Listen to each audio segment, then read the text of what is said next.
Hare Krishna. Welcome to today's Sunday feast. And we're just doing a little preparing here. A little technical preparing, trying to find a harmonium, and that sort of thing.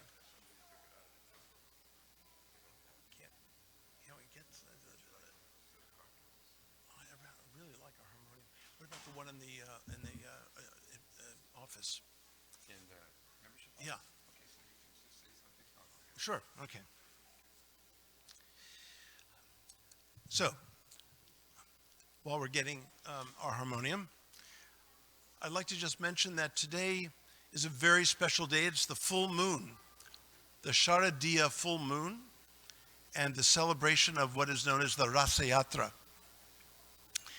In some ways, it is certainly one of the holiest days of the year.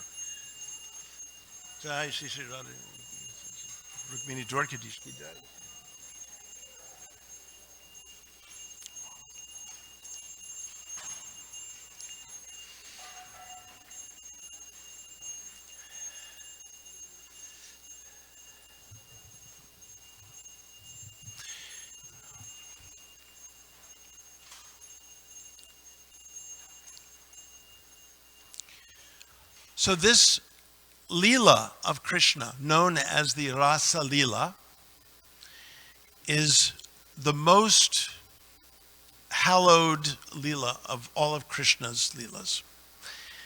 As Vishwanatha Chakravarti says, it is the Sarva Leela Chudamani, the crown jewel of all Leelas.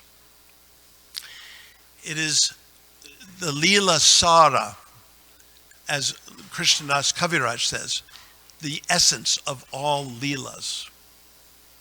So this Leela is worthy of attention. How are we doing here? Oh, good. Okay. We're getting there. Our technical support here, Archita Ji, is doing a wonderful job. Okay, here we go. So this month is a harvest of the heart, as I've titled it here. This is the time of year that is the harvest of vegetation, of fruits and vegetables and foliage. It is a beautiful time of the year. The weather is temperate. Today is the full moon in the beginning of the month of Kartik. Now, it's for the bhakta, it's also a harvest of the heart. This is the month when we can make extra strides in offering the heart to the divine. It's a very beautiful month. Oh, okay, a little bit. There we go. So this is the idea behind Kartik. Yes, it is the month to celebrate Damodar, and the form of Krishna as Damodar. Dhamma meaning restrain, and Udara, the waist, where Yashoda Mata restrains Damodar at the waist. This is also the month for the Rasa Leela, when Krishna dances with all of his beloved Vraja Gopikas, the cowherd maidens of Vraja. Now, Prabhupada, the founder teacher of this movement, of this temple, this very temple, he was very concerned that we do not imitate the Leelas. No human should try to dance with unlimited women. No mother should tie their kid up with a rope. This is not what the Leelas are for. The Leelas need to be read carefully under the guidance of spiritual teachers. So, Prabhupada was very careful to emphasize our right approach of these Leelas. So today I won't be concentrating on the Damodar Leela, but the Rasa Leela of Krishna. First we'll do some chanting.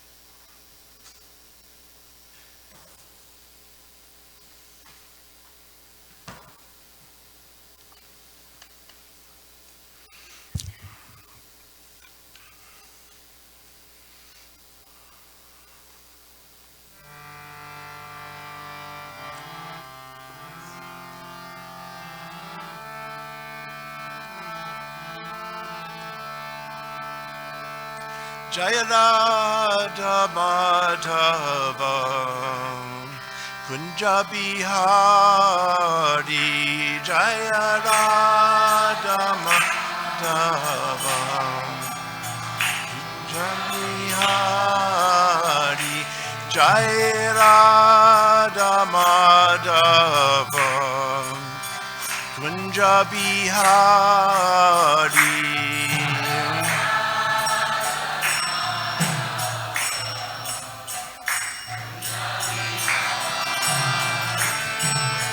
Gopi Janabalaba Girivada Dari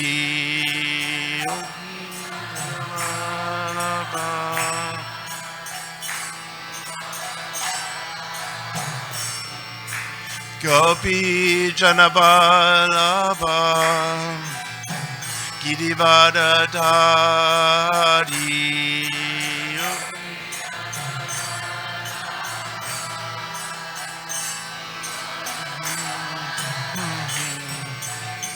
Yashoda Nandana Brajajana Ranjana Ranjana Yashoda Nandana Brajajana Ranjana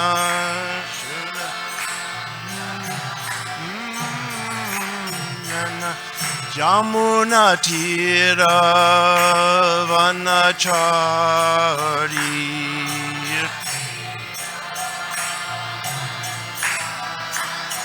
Jamuna Tira Vanachari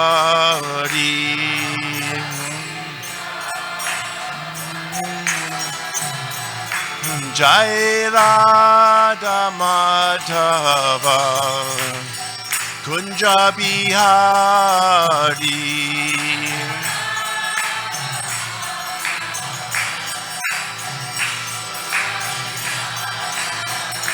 Jai Radha Madhava Kunja Bihari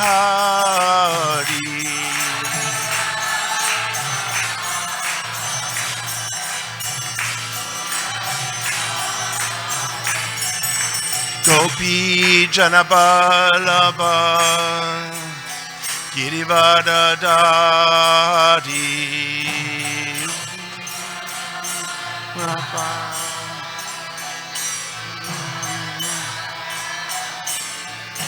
Gopi Janabalaba Girivada Dari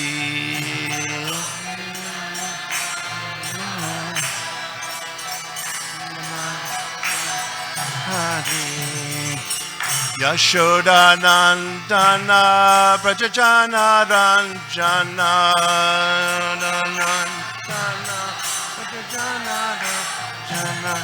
Yashoda Nandana Brajajana Ranjana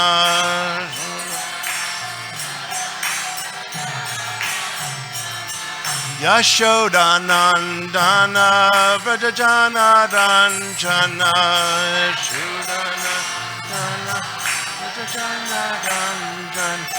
Jamuna Tira Vanachari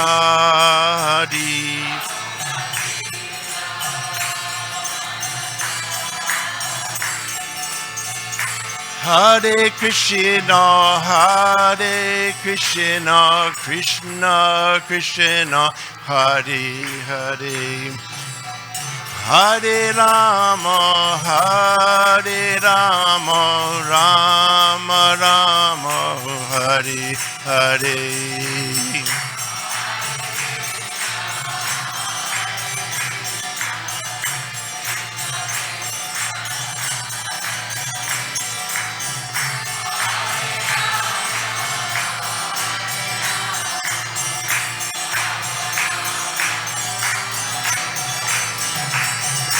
Hare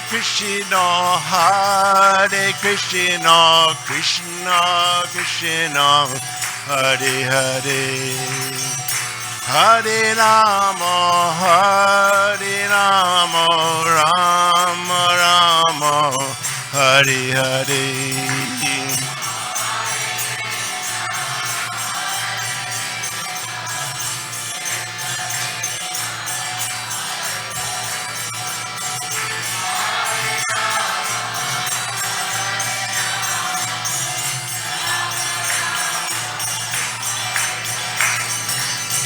Hare Krishna, Hare Krishna, Krishna Krishna, Hare Hare, Hare Rama, Hare Rama, Rama Rama, Hare. Calling out, Hare Krishna, Hare Krishna, Krishna Krishna, Hare.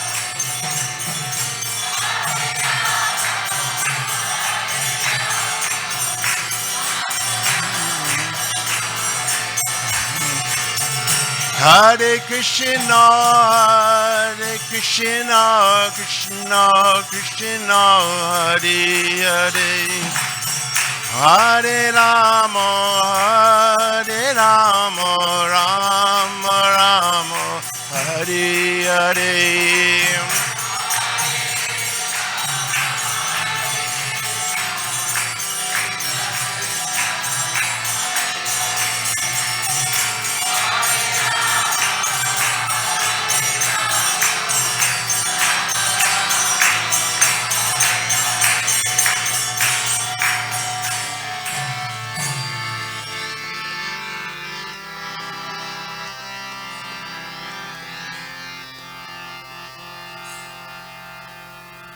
Gaur Premanandi.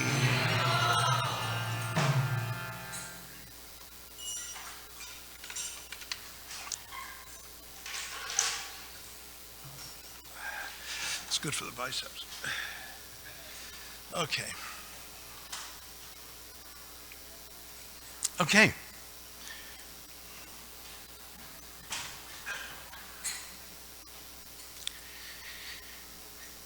At the end of our lives, we will ask ourselves,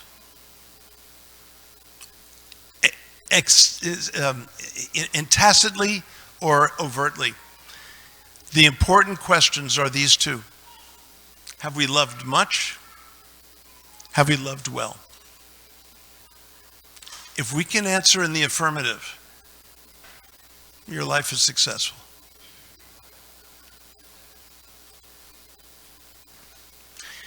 Prabhupada says, we are worshiping here Radha Krishna. Originally, there is love. Therefore, we, being part and parcel of God, we are also trying to love. A man is trying to love another woman. Woman is trying to love another man. That is natural. This is not artificial. Are we hearing these words?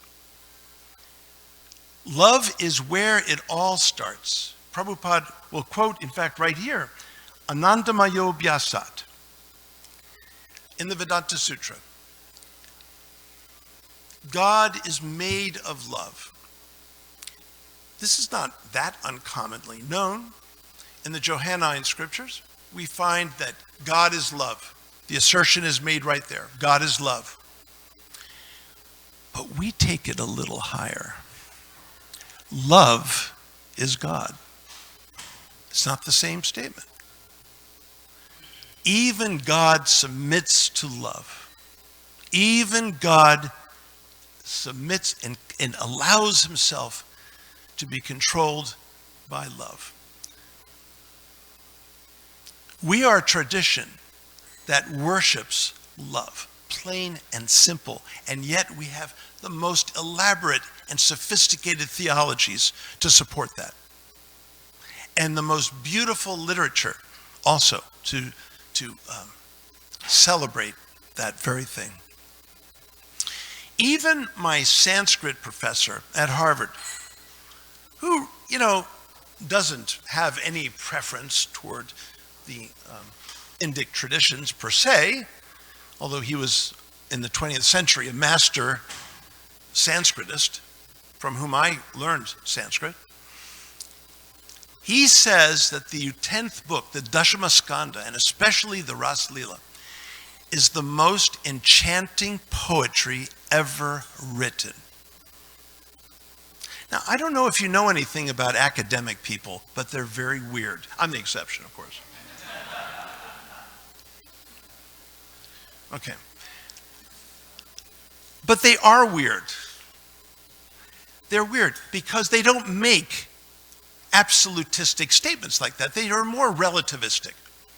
Like, this is one of the most beautiful passages. In fact, that's the way I would have to say it, since I'm being watched by all kinds of peer reviewers, you know. And they know I'm a bhakta, so they don't, this could be self-serving, you know, so you temper the excitement.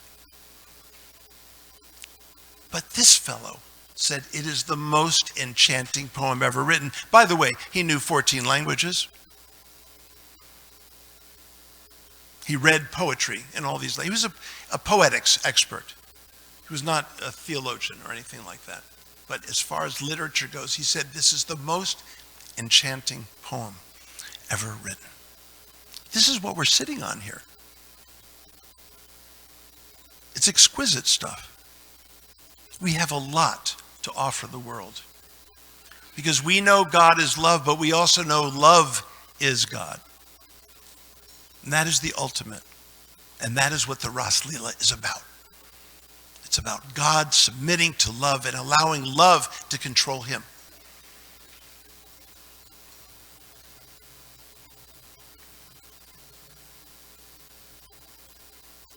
Krishna is eternal. His pastimes are eternal. Just join with Krishna, his rasa dance, his play with cowherd boys, his dealing with his mother and father in Vrindavan. So our movement is to join Krishna's pastimes, just like you and I were talking, Brigupatiji, this morning. That is one of the points of Leela, is to attract souls to his eternal divine Leelas.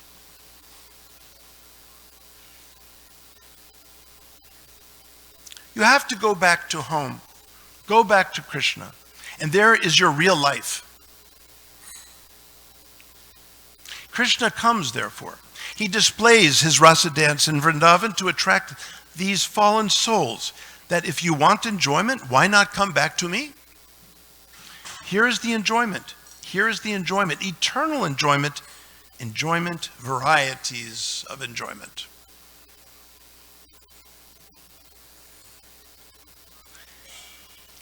In Bombay, Prabhupada stated this in a lecture.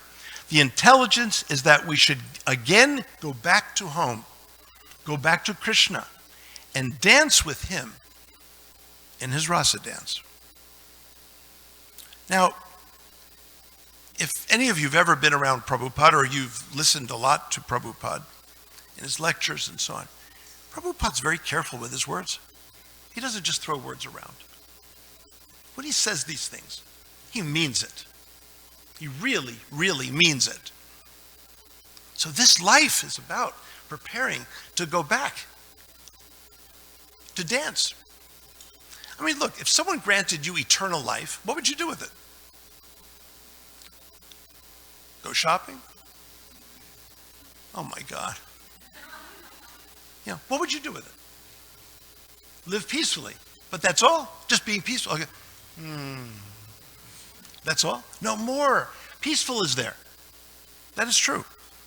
Santosha, complete contentment. Something really enjoyable. So being peaceful, but really something really enjoyable. Well, what could be better than singing and dancing? Even in the mundane world, people love singing and dancing. Do you know why? Because that's what we are meant to do eternally. Just as Prabhupada says here, woman loves man, man loves woman. This is not artificial, this is real. Because ultimately that is what we're about.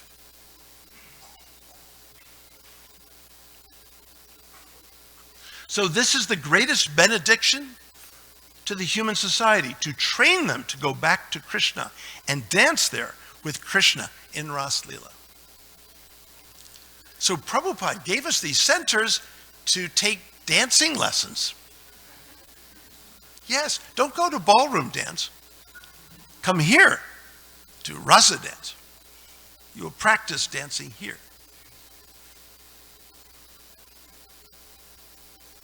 Wait, did I? Yeah. That's right. This is repeated. Let's see here. Okay, let's move on. So the Sharad season, the fall, beautiful fall season. I don't know if you folks in California have a fall season, but we do in Virginia. Okay? The leaves turn colors. The trees are bountiful. I see trees here that just have trunks and a little fuzz at the top. What is that? What is that about? I'm sorry, I don't mean to ask for botanical lessons here, but it's a most peculiar sight, really, for someone on the East Coast. Thank you. The forest was filled with clear autumn waters and gentle breezes carrying the sweet scent of lotus flowers. Entering that scene together with cows and cowherd friends, Achyuta appeared. This is the first verse of the Venu Gita, which is celebrating the fall. The Venu Gita, the song of the flute, which I translated in this book back in 2005 with Princeton University Press. These are some of the verses from them. Among groves of flowering trees and lakes, rivers, and hills, resounding with flocks of birds and swarming maddened bees, Madhupati arrived, accompanied by Balaram and the cowherd boys. While tending the cows, he began to play his flute.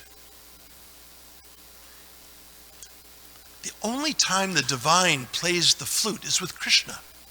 I actually learned this from a Bharatanatyam dancer. This is the only Bharatanatyam dancing I do. This is the flute. Do you like? Okay, you're not so impressed. That's fine. That's fine. That's as much dancing I'm going to do here. Those young women of Vraja, who's aroused by passion after hearing the song of his flute, were aroused by passion after hearing the song of his flute. Some of them, in his absence, were moved to describe the qualities of Krishna to their intimate friends. Now, let me tell you something about these Vraja Gopikas. During the day, they would meet with Krishna at night. But during the day, Krishna and Balaram would go out and play with the Gopas. But nonetheless, Krishna would be playing his flute. And the Vraja Gopikas would be speaking about Krishna, talking about Krishna endlessly. The Katyantascha mam nityam tushyanticha ramanticha in the Gita, 10:9. It was endless. Katyantascha mam nityam, endlessly talking about Krishna. And then they would hear the flute, and then they would freeze. No, wait, I'm getting it mixed up. They would be speaking about Krishna, and they would get so intense, their katha about Krishna, that they would freeze in a kind of samadhi. They'd be absolutely frozen in this state of love. And then in the background, they would hear Krishna's flute, which would wake them up again. And then they would start talking about Krishna to each other, and they would go into such a state of frenzy and enthusiasm and excitement that they would freeze again. And then they would hear Krishna's flute in the background, in the hills. This would go on all day. This endless cycle of freezing up and then awakening, freezing up and then awakening. Wouldn't you like to do that? I would. I would love that. Even down here, so relishable to talk to other bhaktas about Krishna. You learn so much. How many years over education I have gotten. And just this morning, I'm just speaking to Brigupati about what I thought I was talking about, and he's teaching me something. The nerve of him. Big Harvard-trained scholar. And yet, here's a godbrother, such a devoted soul. There's nothing like Sangha with devotees. All the education in the world is worth nothing compared to the sweet connections with devotees. There's nothing like it. As they began to describe him, they remembered the playful activities of Krishna. Their minds again became disturbed by the force of passion, and they could no longer speak. You see, this is when they're freezing up. They just froze up. Adorned with a crown of peacock feathers and blue karnikar flowers, ornamenting their ears. He, most excellent of dancers, wearing the Vaijayanti garland and yellow garments brilliant as gold, filled the holes of his flute with the nectar of his lips while his praises were being sung by cowherd friends. He then entered the Vrindavan forest made beautiful by his footprints.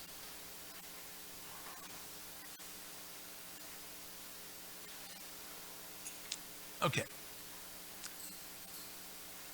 The beautiful gopis spoke. "O friends, for those who have eyes, we know of no greater reward than this. Entering the forest with their companions and herding the cows before them, the two sons of the ruler of Vraja, whose faces are adorned by the flutes they play, cast loving glances all around them. It is this vision that is constantly imbibed." So this is the Venu Gita. This comes before the Rasa Leela drama of 5 chapters, comes several chapters earlier, because it is the power of Krishna's flute that is the key to the whole Krishna bhakti theology. It is this love call that is at the very heart of everything devotees do, because everything devotees do is ultimately a response to that love call. Whether it be serving in the kitchen to make wonderful foodstuffs for the Lord, the Archa Vigraha form of the Lord, whether it be distributing the Krishna Bhakti Vani of the spiritual master and his books, whether it be speaking at different venues, whether it be just extending friendship to others, loving, caring friendship to others. Whatever it is, it's a response to Krishna's love call. This is a bhakta. Bhakta, the word bhakta actually means, it's a past passive participle. Oh, you don't need to know that. Okay, TMI, in Sanskrit, which basically means one who is loved. One who is loved. So in other words, a bhakta is someone who's already loved, but a bhakta is someone who then responds to that love. It's both. It goes two ways.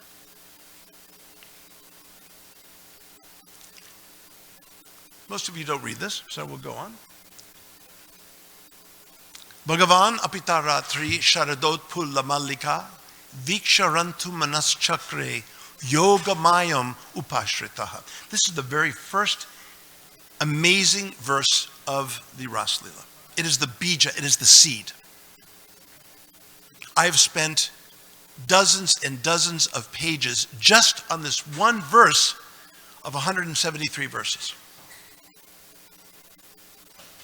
Even the beloved Lord, seeing those nights in autumn filled with blooming jasmine flowers, turned his mind toward love's delights, fully taking refuge in Yoga Maya's elusive powers. This is where it all begins. This is where it eternally begins.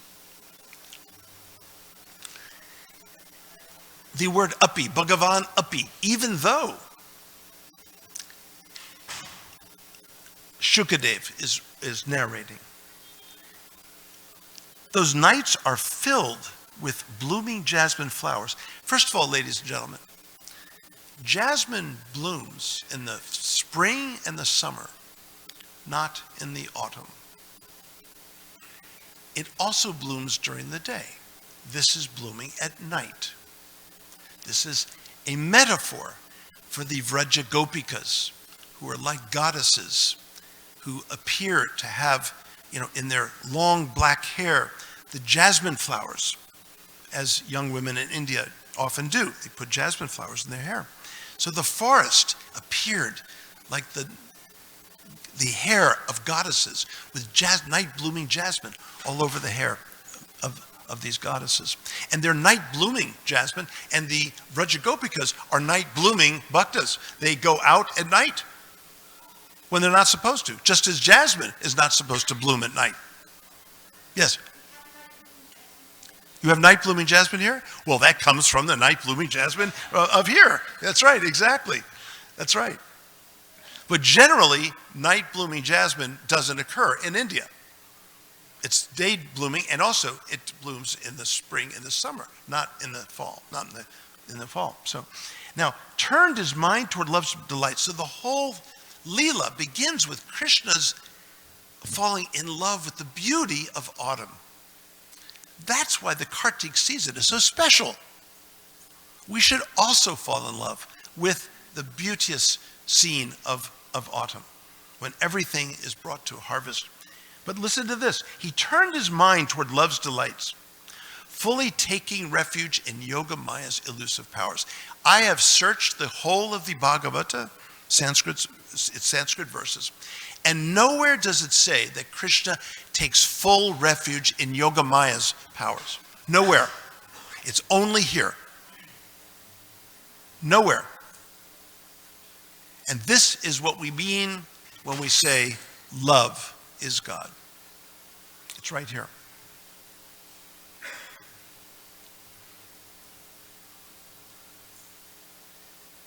Then the moon, this is such beautiful. Tado the Raja Kakuba Kararabukam Prach. Oh, it comes with music. Pracha Vilimpan Arane Nashantamai. Sacharshini Nam Udagachacho Marjan Priya Priyaya Ivadirga Darshana. I think I've died and gone to heaven.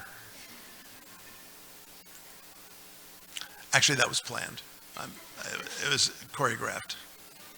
Then the moon, king among stars, arose, spreading soothing reddish rays over the face of the eastern horizon, dispelling the sorrow from those who looked on, as a lover caresses his beloved's blushed face, consoling her after a long separation. So the metaphor here is that the moon touched the horizon, making it turn red, as a lover, after being away for so long, touches the cheeks of his beloved that begin to blush.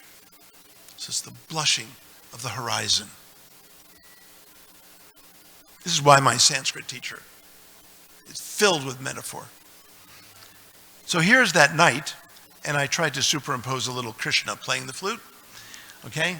I'm not the best. Oh, that comes out looking terrible. It looks better on my screen.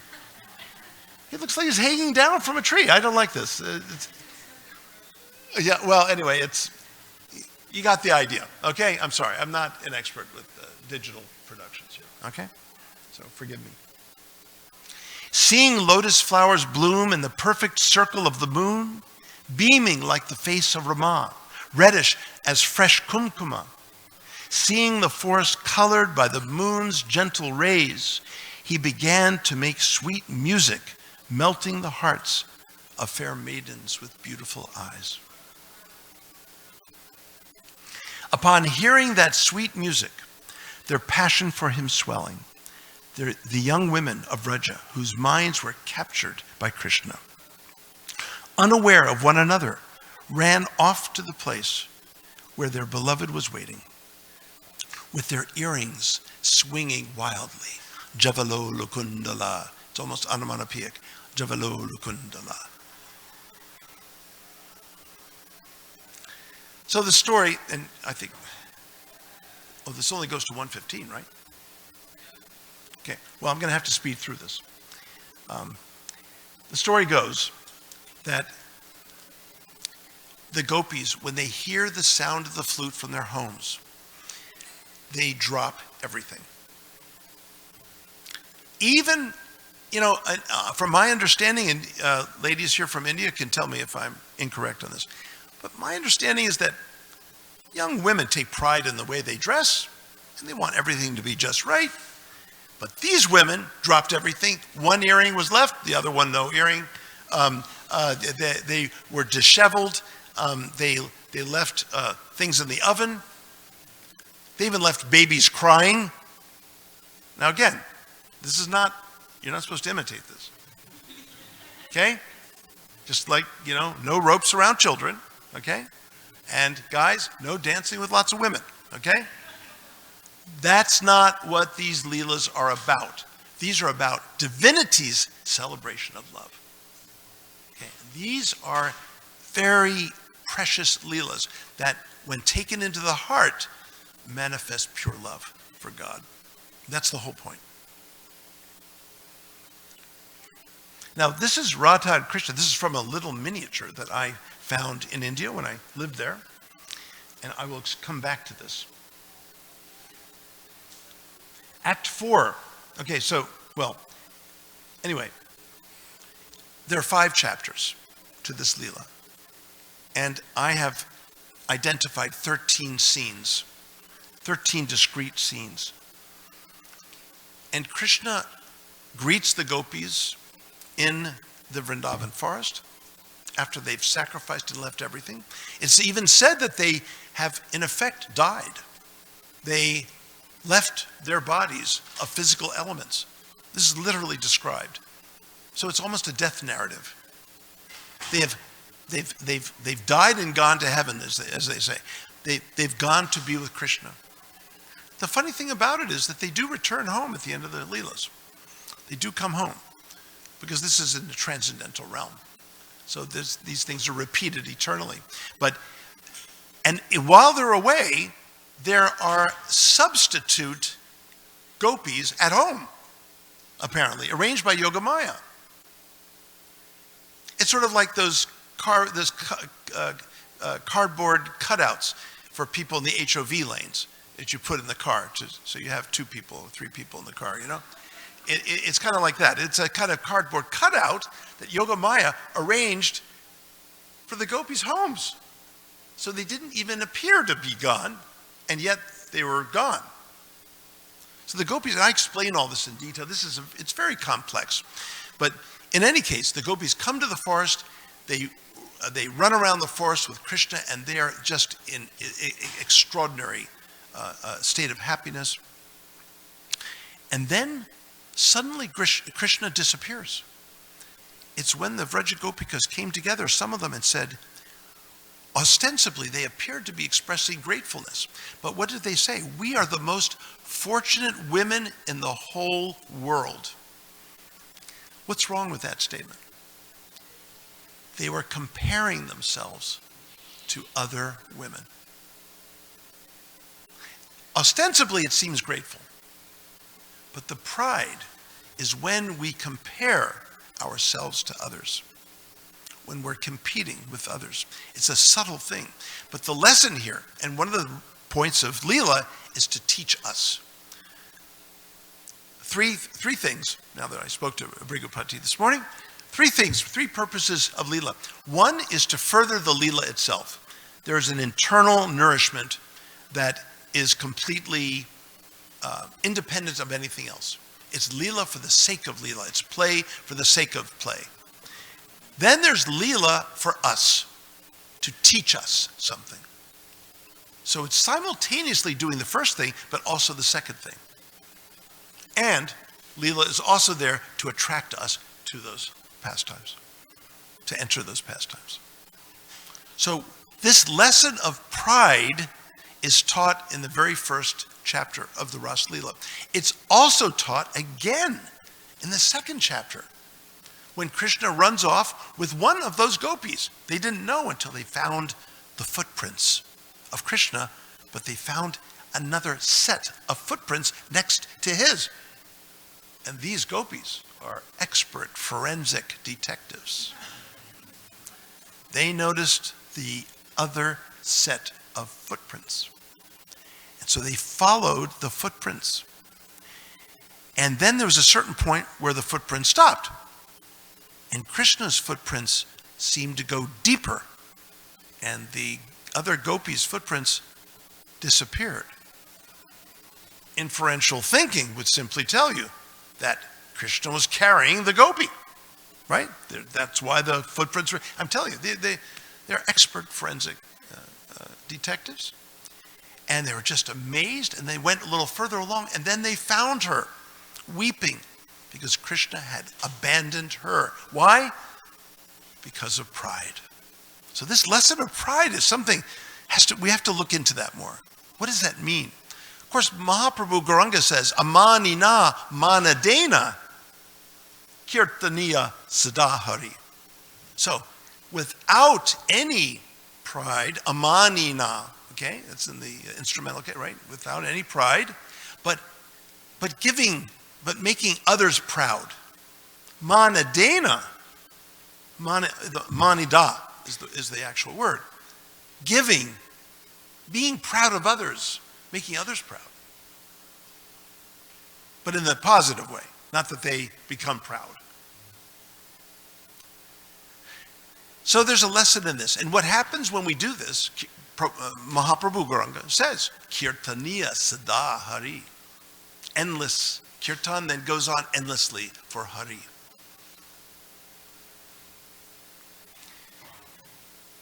Krishna returns after the famous Gopi Gita, the middle chapter, and he ends by saying, I am unable to reciprocate your faultless love for me, your own purity, and all that you have sacrificed for me, even over the lifetime of a great divinity. Severing strong ties to your homes, so difficult to overcome, you have lovingly worshipped me. And here's the key point, the key lesson. May your reward be your own purity. It's not, see, love is not about whether someone reciprocates or does not reciprocate. Love itself is the reward. Yes. Even in animal life, they are also wanting love. And you heard this, and I also designed that to be there. Okay, and then finally, then in the 5th chapter, then Govinda commenced with the play of the Rasa dance with his devoted ones. Those jewel-like maidens, joined together by pure love, linked their arms with one another. The festival of the Rasa dance began blossoming forth with the perfect turning of a circular formation of gopis who were beautifully adorned. Rasotsava sampravritta gopi mandala manditaha. Beautiful, beautiful Sanskrit. It's exquisite. When the Supreme Lord of Yoga, Krishna himself, entered among them between each pair, and when he, with his arms, grasped the necks of all those young women, each thought she alone was at his side. There's so much that I've read about this and read in it. In the conclusion of my book, I talked about that the Rasa Mandala is a much needed symbol for inclusivity of humanity. The gopis link their arms first before God comes to them. Typically in religion, we claim that God comes to us and the rest of you, well, too bad. The Rasa Mandala symbolism actually says we have to link with our fellow humans, and then Krishna will come to us exclusively. Exclusivity is not exclusive of inclusivity. It's inclusive of inclusivity.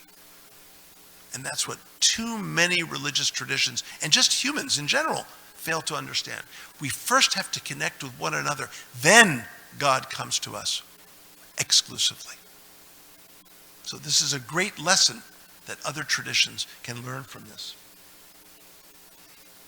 Then hundreds of celestial chariots crowded the skies. Kettle drums resounded while showers of blossoms fell to the grounds. The bracelets, ankle bells, and bells decorating the waists of those young women, each with their own beloved, created a tumultuous sound in the circle of the Rasa dance. There, glowing brilliantly among them, was the beloved Lord, son of Devaki. In a setting of golden ornaments, he appeared like a magnificent emerald. What color is an emerald? What color is Krishna? So what's going on here? What's going on? Well, I'll tell you what's going on. Krishna appears to be green because he's so close to the golden Vraja Gopikas. And when you mix the primary colors of blue and yellow, you get green. But notice it's Krishna who changes color, not the Vraja Gopikas, because the power of their love was overwhelming to Krishna. And that's why Krishna eventually comes as Mahaprabhu Gauranga, to understand that greenness. How come I turned green and not them? I want to understand their love that's so intense that this transformation happened with me. That's Mahaprabhu. This verse is talking about Mahaprabhu Gauranga. He comes as golden because he wants to understand the nature of that goldenness. While dancing, they sang out loud, and the throats of those so delighted by love became reddened. They were overjoyed by the touch of Krishna, and the whole universe became filled with their song. Okay, I have to speed up here because I'm sure the forces of the administration are going to come down hard on me here. So I'm trying to be a good boy as a visitor. Oh, yes. Oh, okay. I heard. Okay, there's the voice. Yeah. Okay, there it was. Hiding in a very unnoticeable corner there. Okay. Having multiplied himself in as many forms as there were cowherd women, he, the beloved Lord, even though all pleasure exists within himself, delighted in loving them within this divine play. And I will wind up by showing you this recently executed painting of the Rasa mandala that I commissioned, for which one extremely generous devotee donated $27,000. So Kim Waters of Illustrations of the Gita, do you all remember her paintings? Kim Murray, Kim Waters, right? So I commissioned her to paint this painting with that generous donation from Dhananjaya Prabhu in Dallas. And it took her 10 months. And she finished this painting on this day, Rasa Yatra, 2 years ago. And it's the only one that really exhibits the prema between the couples, within the couples. The other ones are beautiful, but they're more like wild dancing. Do you remember? It's like they're going like this, going like that, the dance, right? Here the couples are together because it's toward the end of the dance. And this is where they're not dancing so freely. So it's a beautiful rendition, and it will be on the front of my book. A kind of a redo of this book will be published by Oxford University Press, and it will be called The Yoga of Love, subtitle, created by my dear wife, When Divinity Calls Our Souls to Dance. And that is what we're all about. When divinity calls our souls to dance.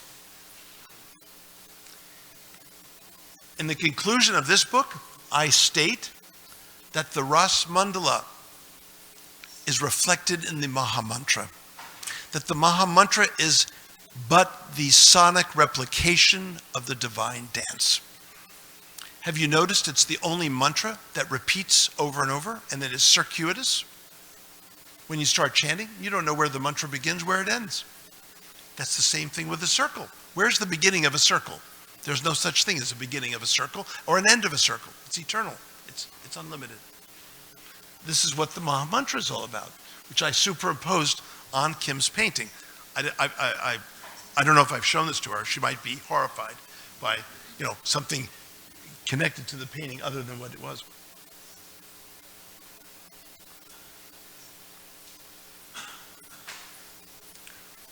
This is what Kartik is about, ladies and gentlemen.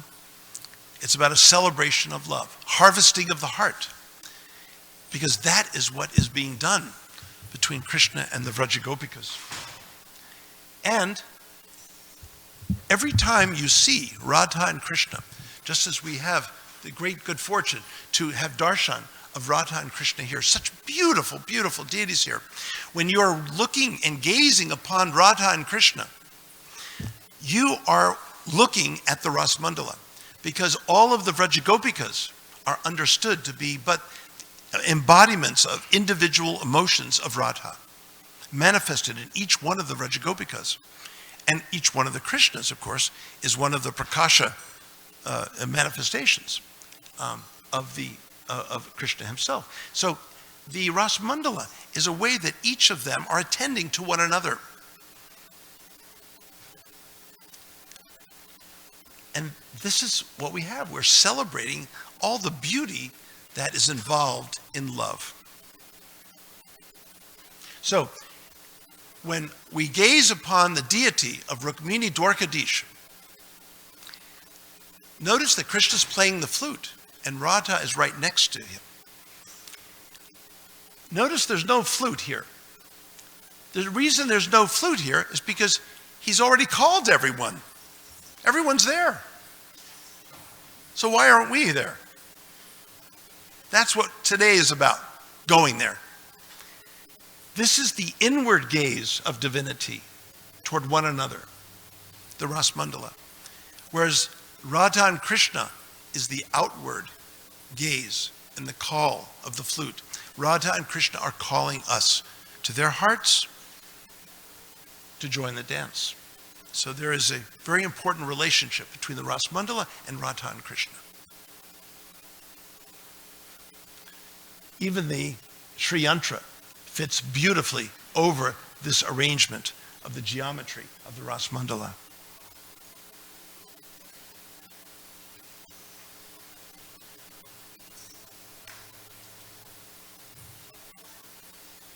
Even yogically, the heart chakra is where we dance with Krishna.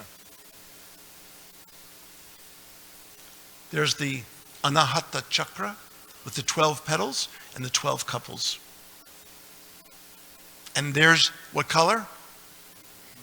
Yeah, and now you know why.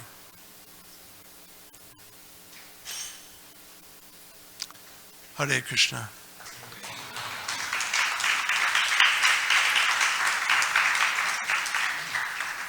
Archita ji, do we have any time for a few questions or comments? I'm sorry? That means we're going to be stuck here for a very long time, is what I hear. Just point of order. Yeah. You can put your hands up, but it's up to the speaker to recognize you. Whoever he recognizes, I recognize all of you. That person gets the mic. So, who would like to ask a question? Or a comment, a reaction, or anything. No. Do I see a hand? Okay. Yes? Who would you like to Let's go here first, and then, yeah, and then there. Hare Krishna, thank you for a wonderful class. Close. Thank you for a wonderful class, Garuda Prabhu. So, the love that the gopis were feeling for Krishna is what transformed Krishna's color, the color Yes. to green, or it was just Krishna himself that did it? Okay, so I think you're asking what is the nature of that greenness, right? So Krishna doesn't actually turn green, he appears green because of that close proximity to the gopis. Krishna is always blue, but because of that, the light, the glow turns green on Krishna because the gopis' effulgences are so bright and brilliant. So yeah, it's a good question. Right there. No, right there, yeah. No, you go. Oh. Sure, yeah. Okay, you said then we should try to be proud. I'm sorry? We should try to be proud of ourselves. We should. No, I mean, sorry, of others. I'm already proud. I'm trying to get rid of that right now. Yeah. Or other fellow devotee. It's giving to others, right? So is it, can you explain a little bit this subtlety? You know, I can be proud of my spiritual master or my fellow devotee, but at the same time, you know, this can turn into, again, be proud of yourselves. So can you say? Okay, so here's the thing. The covering, the subtlest covering of the Atman is ahankara. And ahankara means self-centered, centered on the self, on me. And if we can get rid of that, so that's pride. Really, pride is a kind of result of ahankara. So I made up a word in Sanskrit that's the antidote to ahankara. You want to hear what it is? Anyakara. Being centered upon another. That's what amanina manadena is all about. But we need the term anyakara. Instead of being centered on me, I'm centered on you. Instead of being so self-involved, let me be involved with what you're about. That's the nature of love. That's our challenge, to go from ahankara to anyakara. And once I get into that anyakara state, then I can absorb myself in paramanyakara, the supreme other. Then I can be centered upon the supreme other. What do you think? Will you authorize that, what I just said? Yeah, okay, thank you for that. Yeah, good. I have a connecting question. Okay, and then we'll go back here. Yeah. You just mentioned that we should not be self-centered, and we should not be self-centered but give the praise to others or importance to others. Sometimes in the service, like say for example, you are being humble because there's a competition of service, and two people are good in that, and one person is very proud, and because you are humble and you're letting the other person do it. But after they finish the service, you get to know they have done a very bad job. And if you had done that service, it would have been better. So in such situations, should you be humble, or you should just use your talent to do that service? Okay. There are a few responses I have, just quick ones. One is that I have seen over and over devotees extol the glories of humility. There are BTG articles on how important it is to be humble. Now, naturally, for someone like me, this is going to be a difficult topic.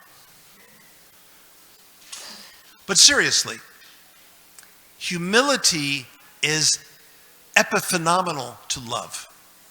You don't strive for humility, you strive for love. And then humility comes. But not just humility. And I've analyzed this. I've written even articles that have been published. You can't have humility without spiritual passion. In the Gopi Gita, this is exhibited beautifully. They move between humility and passion. So what you're talking about, if you have passion without humility, then it's just egotistical, it's ambition, it's self-serving. If you have humility without passion, you get complacency, maybe even apathy. I'm nothing. Someone made a friend request to me on Facebook. Oh, I have thousands of friends. I don't know any of them, but I have thousands of friends. And there was a picture of someone that looked exactly like a friend of mine. And I wrote to him, I said, "Are you related at all to Radhanath Swami? You look just like him." He said, oh, Prabhu, this is not a picture of me. This is a picture of my guru, Radhanath Swami. I said, why do you have, I thought you were some kind of like cousin or a brother maybe I didn't know about. Why is his picture there? And now am I befriending him? I'm already his friend. We've been friends for decades. Now, but I don't know you, and you give me a picture of someone I already know. What is that about? He said, because my face is not worth anything. My guru's face is worth a lot. I said, do you feel that your guru is not potent enough to make your face worth something to me? I said, please put your face there. Well, he never did. This is called codependency. That's too much humility. See, that's like, it's isolating. You see how isolating that is? He's not letting me know him. He's redirecting me to someone I already know. What's with that? On the other hand, different people will accomplish services at different levels. And if they're the ones that are supposed to do that service, then we embrace that, even though we might be able to do it better. Now, if there's something that needs to be corrected for the sake of devotees' well-being, their hearts and their minds, then that's worth fighting for. Prabhupada was not always humble in the sense of very meek. He was bold. In fact, Prabhupada was very bold. In fact, I think I say that on the Hare Krishna film, don't I? Somewhere? I think I say he was bold, right? Someone got on a call with me or a podcast and said, we should strive to be humble like Prabhupada. I said, no. We strive to serve Prabhupada. We're not trying to imitate Prabhupada. And humility will come as we love Prabhupada, as we love the Guru Parampara, as we love Krishna, Radha and Krishna. But there's a passion that has to be there too. Both have to be there. So I know, no one talks about devotional passion. They all talk about humility. At this point, I don't even want to be humble anymore. And I pretty much have succeeded. But again, joking aside, the two need to be there. But they will automatically be there with love and seva, loving seva. So the microphone, he's had his hand up first. Let me go to, okay, then you go for, and then we'll go over to Vaikuntha Priya. So, we heard many times, Krishna is the king of all rasas. Rasika Shekara. Rasika Shekara. Yes. And here we have an invitation to enter into the Rasa Leela or to go and dance with him. We definitely have an invitation. So the unfortunate situation for some of us is that we might not be that, we don't qualify. And the reason I'm saying this is because since he reciprocates in different ways, you might have a different desire to be with Krishna. So although the invitation is there, but your actual adhikar might be different. And I give you an example. I have a friend who, whenever he hears the pastimes of Arjuna, Krishna in the battle of Kurukshetra, he said he wants to be there. Yeah. Then, when he hears the pastimes of the Rasa Leela, he also wants to be there. And he's asking every single devotee to clarify, is it possible that I can be in both? Or I can be in many other ones. So I'm asking that question to you on behalf of my friend. As far as I'm concerned, and as far as my knowledge goes, love has no limits. It is boundless. I write a chapter in here called Boundless Love and Ethical Boundaries and Boundless Love. Here, there are boundaries of different kinds which need to be respected. Otherwise, it can be very bad to mix relationships here. Generally, when one is fixed in a particular rasa, one stays there. But there is this kind of fluidity. We tend to be very categorical, we humans. The rasas are not so strictly categories. So there is a fluidity.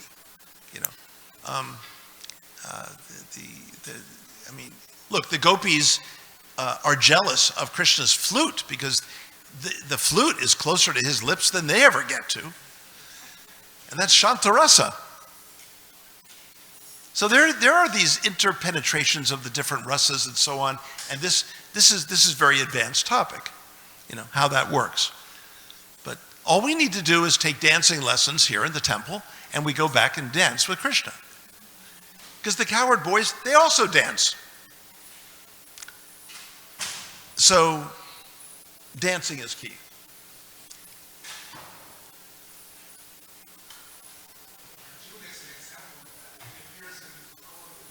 Oh, when Gaur Leela, right. Okay, so, even different Leela, right. It's complex. But yeah, there are different ways to, the most important thing is just like Brigupati and I were talking, is just read the Leelas, absorb yourself in the Leelas, fall in love with particular Leelas, and just don't worry about that. The rest of it, it'll come. That's what Prabhupada says. We don't have to, there are other traditions that say, your Siddha Deha will be given to you by the Guru. No. It's something that naturally evolves from you. There are certain devotees, not in the ISKCON movement strictly, that say that love of God is not intrinsic to the soul. Prabhupada says hundreds of times that love of God is there. It is waiting to be awakened. If Prabhupada had never said that, I wouldn't be here. A world of heartless humans would just finish me off. No, everyone has that in them. It needs to be awakened. It's dormant. I've discussed this in a recent article that I've written for ISKCON Communications Journal, which is coming out now. So, no, it's good. It's all very, very rich stuff. Let's give the Swami a chance to speak. Thank you for your wonderful insights on love of God, and with a special reference to the gopis of Vrindavan. Yes. I wanted to just ask a question, and that is, perhaps you can, and maybe I can even a little bit, differentiate the feelings of love that the gopis of Vrindavan have when they are feeling or expressing it towards Krishna, as opposed to the kind of love that a person or a woman or a man may have for Krishna, or anyone for that matter. What is the difference between mundane or worldly love expression and transcendental or divine love, externally and internally? How does it differ on the individual, and how does it differ on Krishna, and how does it differ to people in the world who see it, feel it, and sometimes wonder about it or become amazed by it?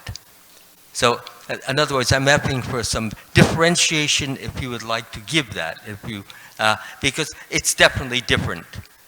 A woman or a man who's expressing love for Krishna in a pure sense is expressing it in such a way that people around that person become overwhelmed, as many of us did when Prabhupada was here, and he was expressing his love for Krishna and crying, you see. So maybe that's an external, but it comes from something internal, something so compelling, some overwhelming, some controlling. And it's because there has been something called surrender, submission, of a degree and of a quality, of a purity that is yet unknown to the ordinary man or woman. And so if you could differentiate, what are those feelings that a divine being has when we see some of them in the Chaitanya Bhagavat said, they fall on the ground, they become overwhelmed, they cry, they stutter, they can't speak, their hands shake. Lord Chaitanya, when he tries to say the word Jagannath, he can't say it. He said, like that. So there's something that goes on inside, and maybe you can, I don't want to say any more. You're the speaker today, and I would like you to take it from here. Thank you so much. Well, honestly, Swamiji, that's all I've been writing about for the last 40 years. So much of the response to that is in here, and so many other things I've written. I did write a presentation for a conference in India. I was flown to India for this conference on the Bhagavata Purana, and the title, I think, is telling, and it was called The Ubiquity and Scarcity of Prema. The word prema means purest love. In the Bhagavata, it is ubiquitous. Prema is everywhere. I tracked words, the word prema and derivative words from the same verb root all over the Bhagavata, that prema is possible between not only divine personages, but between humans and divine personages, between a human and another human, between a human and animals, between an animal, and between a human and a cloud. I mean, I found all of these instances. Love is ubiquitous. I'm sorry, in case the ubiquitous means pervasive. Whereas the Chaitanya Vaishnava theologians, beginning with Rupa Goswami and Sanatana Goswami, and then Jiva Goswami carrying it further, they keep prema as an extremely rarefied state. That's why I say scarcity of prema. Rare that anyone would ever attain prema. So how do you resolve this dichotomy? Well, that's what I tried to do. And what I tried to show is that in the dormant state, everyone has prema in a dormant state. The problem is when one is in the phenomenal world and one becomes overwhelmed by selfish, desperate needs. That's the problem. And so that prema then is kind of shelved, it's put away. But it's there, but it's not active. So it's something that can evolve, but we've all met wonderful, loving married couples that are not, dark, nasty interactions, but really very affectionate, very kind, very loving. We've also met the other direction, where they're just really nasty, it's ugly. So we all have an opportunity to rise to greater levels of purity of love. And, next to it, this is why we're called the Tatastha Shakti. It's made of two words, Tatastha. I don't know if you know this. Tatas means shore. And sta, tatas means shore, like the bank, like a seashore. Like a seashore. And that's such a perfect image for where we are as creatures.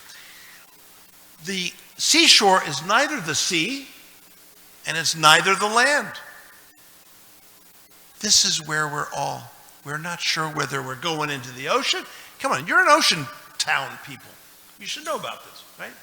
Okay, there's the shore.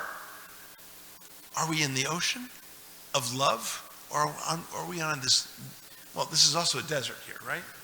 Yeah, that's terrible. Okay, this place is exactly our condition, okay? Okay, there's a beautiful ocean out there, and there's this desert, LA thing, right, going on with these trees that rise with I don't know why they exist. They rise, there are no branches, and there's a little tuft. It's almost like a little shika at the top. Have you noticed this? I mean, am I crazy? Or, right, there are trees like that, right? Okay, thank you. I really swear I saw them. Anyway, so the point is this, Swami, that we're on that shore, and sometimes we're taking from the ocean. It's beautiful. And sometimes we're just, messing around on the land. And we're forever in this kind of very wobbly situation. Bhakti is to help us, let me carry the metaphor further, surf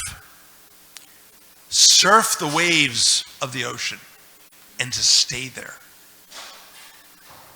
To let the oceanic feelings of love just overflow in the heart and overflow to others. That's what we're after here. And to offer a flowing heart to Radha and Krishna. So it's not necessarily just a choice, because some of us are so condemned to land so much that we forgot about the ocean. So this is why we need people like Prabhupada to come show us there's an ocean here. The devotees cannot forget about Krishna. just as we cannot forget about the land.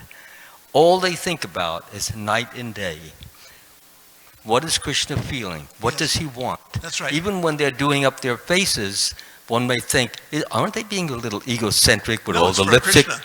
It's Yeah. for Krishna. Yeah, right, exactly. They So- want to please Krishna. They want Krishna's eyes to have the most beautiful Set on the most beautiful attraction things. by Right. looking at them. Right. Everything is for Krishna. So this is the anyakara versus the ahankara. Yeah. There's the ocean and the land.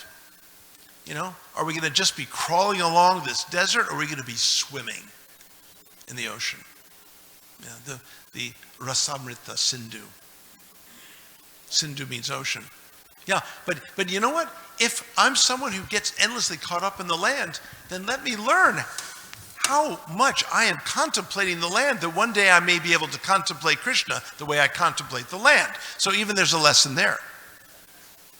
But Krishna gives us this choice, because without that choice, there is no love. Love has to have a foundation of freedom. A lady once told me in a store, I'm rarely in stores, but one lady came up to me and she learned I was a professor, blah, blah, blah. She said, did I love Jesus? And I said, well, I mean, I appreciate so much. And before I could explain myself, she said, do you know what suffering is, Professor? I said, I'm beginning to learn what it is right now. She said, well, you know, if you don't, and then I interrupted her. I said, hey, you know what, Deborah? She had a name tag. I said, I know where you're going. And let me tell you right off the bat, I would rather go to hell than to be with a God who felt he had to force me to love him. Because that is a worse hell. That really freaked her out. I don't think she's ever heard that before. In fact, I never even said that before. But she made me say that, and I still believe that. I would rather go to hell than be with a God who felt the only way I could love him is if he forced me. And Prabhupada talks about this. You cannot force love. He talks about this. He talks, bang, bang, love me. You have to love me. He uses a funny example. You cannot force someone to love. It's the only thing we actually have. We have nothing else. There's nothing else. Offering all these offerings to Krishna, they're beautiful, but you know what? He already has them.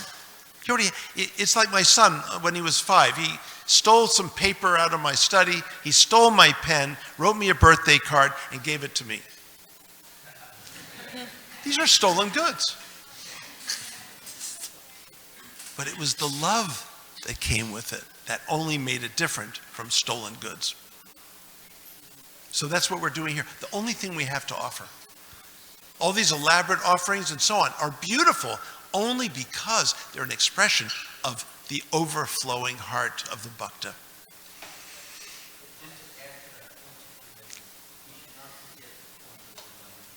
Divine grace, yes.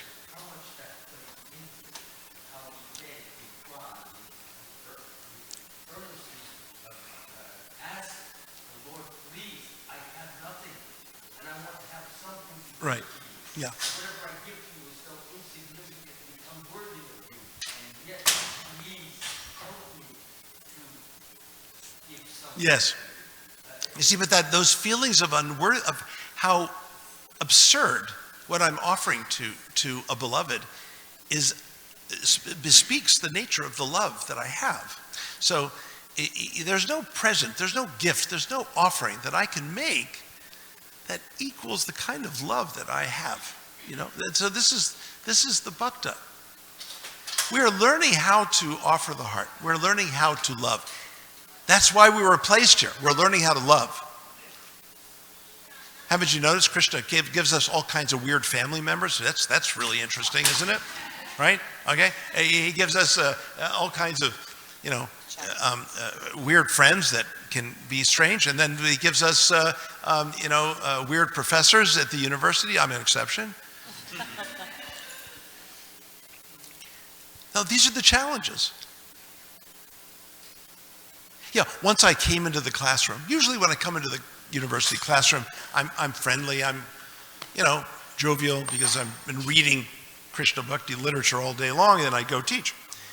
Teach that, even. But and I say, good afternoon, how is everyone, blah, blah, blah, right? One day I walk in, I do this act. I'm walking in, I'm somber, I look depressed. And I'm looking at all the students. And they're kind of getting nervous, like this is not what we're used to from Dr. Schweig. What is happening? And then I'm standing there looking at all of them. And I said, I have one thing to say to all of you. Just one thing. And they're kind of like, I said, that one thing is, stop. Now they're even more freaked out. They have no idea what Schweig is up to. And then I said, I know what all of you are doing. You are projecting your daddy issues on me, your authority issues on me, your horrible uncle that you once had. You think that's me? Your brother issues, this issue, that issue. But I'm just me. Stop. And then I smiled. Thank you. See, but the nature of the mind is that so many things get clogged up there, and they don't allow it. The mind traps us. But you know what the Gita says? Well, of course you know what the Gita says. But I'm pointing out one thing that the Gita says, which we ought to think about. You control the mind, you can stop the mind, I think it says, within the heart. It's the only... Arjuna says the mind is more difficult to control than the wind. We know this passage. But you know what? We can control the wind. The winds of the phenomenal world with the heart. So this is our process, isn't it? So I was trying to show my students that they're not relating to me. They're relating to their grandparents. They're weird, perverted grandparents, and they're putting that on me. They're projecting all this stuff on me. I'm just me, and I'm a nice guy, or whatever. Teaching them about the mind. The mind is the repository of all pleasurable, painful, wishful, and fearful experiences. And the reason you can't teach an old dog new tricks is because by that time, the filter of the mind is so thick, I don't have any more room, sorry. Hey, do you want to take a walk? I can't take a walk. Do you want to do this? I can't do this. But yoga, and especially bhakti yoga, allows us to transcend the limitations of the mind and to move more and more into the heart. This is what I understand we're all here for. I mean, anyone, do you correct me? Do I have the right idea? Okay. And I'm especially obedient when I talk here. Why? Because my master is huge, right above us. I've never seen a Garuda that big in my whole life, and I'll never forget coming here for the first time I came here, I actually thought I was delusional. I said, this is not possible. There is a protrusion from the ceiling with a gigantic, huge, bigger than life Garuda on top. I just couldn't imagine this. Anyway. Oh, you were gonna say something or ask something, yeah. I just have a couple of questions for you. I'll say both and you can answer them. The first one is, how is it possible, or what is the psychological process that brings an elevated devotee who is intimately connected to Krishna, like you were explaining the gopis being so close to Krishna, what is happening that pride can come out of so much love and humility, you're saying? How is that possible? What is the process? Is it a teaching moment that Krishna is showing that this is what can happen, you have to be careful? So that's the first question. The second one was in reference to the night blooming jasmine, and you said it was more like a metaphor referring to the jasmine in the gopis' hair being everywhere, how does a person, a devotee who reads that, know whether it's a metaphor or if it's actually literal? So. Okay, let's do the second one first, because it's a slightly easier one, I think. First of all, we have commentary, and we have teachers. And the teachers tell us that the better word is symbolism, because symbols actually include the literal and the metaphorical, both. Whereas allegory gets rid of both. That's the other extreme, okay? So, we're getting into, literary criticism here, but the idea is that, well, I mean, there's a long story behind that first verse, because I found that the 4 principles of the Rasa Leela were there in the first verse, but I thought they were. There's Krishna, there's Bhagavan, there's his motive to, he moved, his mind was moved toward love's delights. There's Yoga Maya, and then someone said to me, well, where are the gopis? Well, they're there. I just don't know where. And I was racking my brain for months about this. And in the middle of the night, I was dreaming, and this happens, I dream and translate sometimes, especially when I'm stuck on something.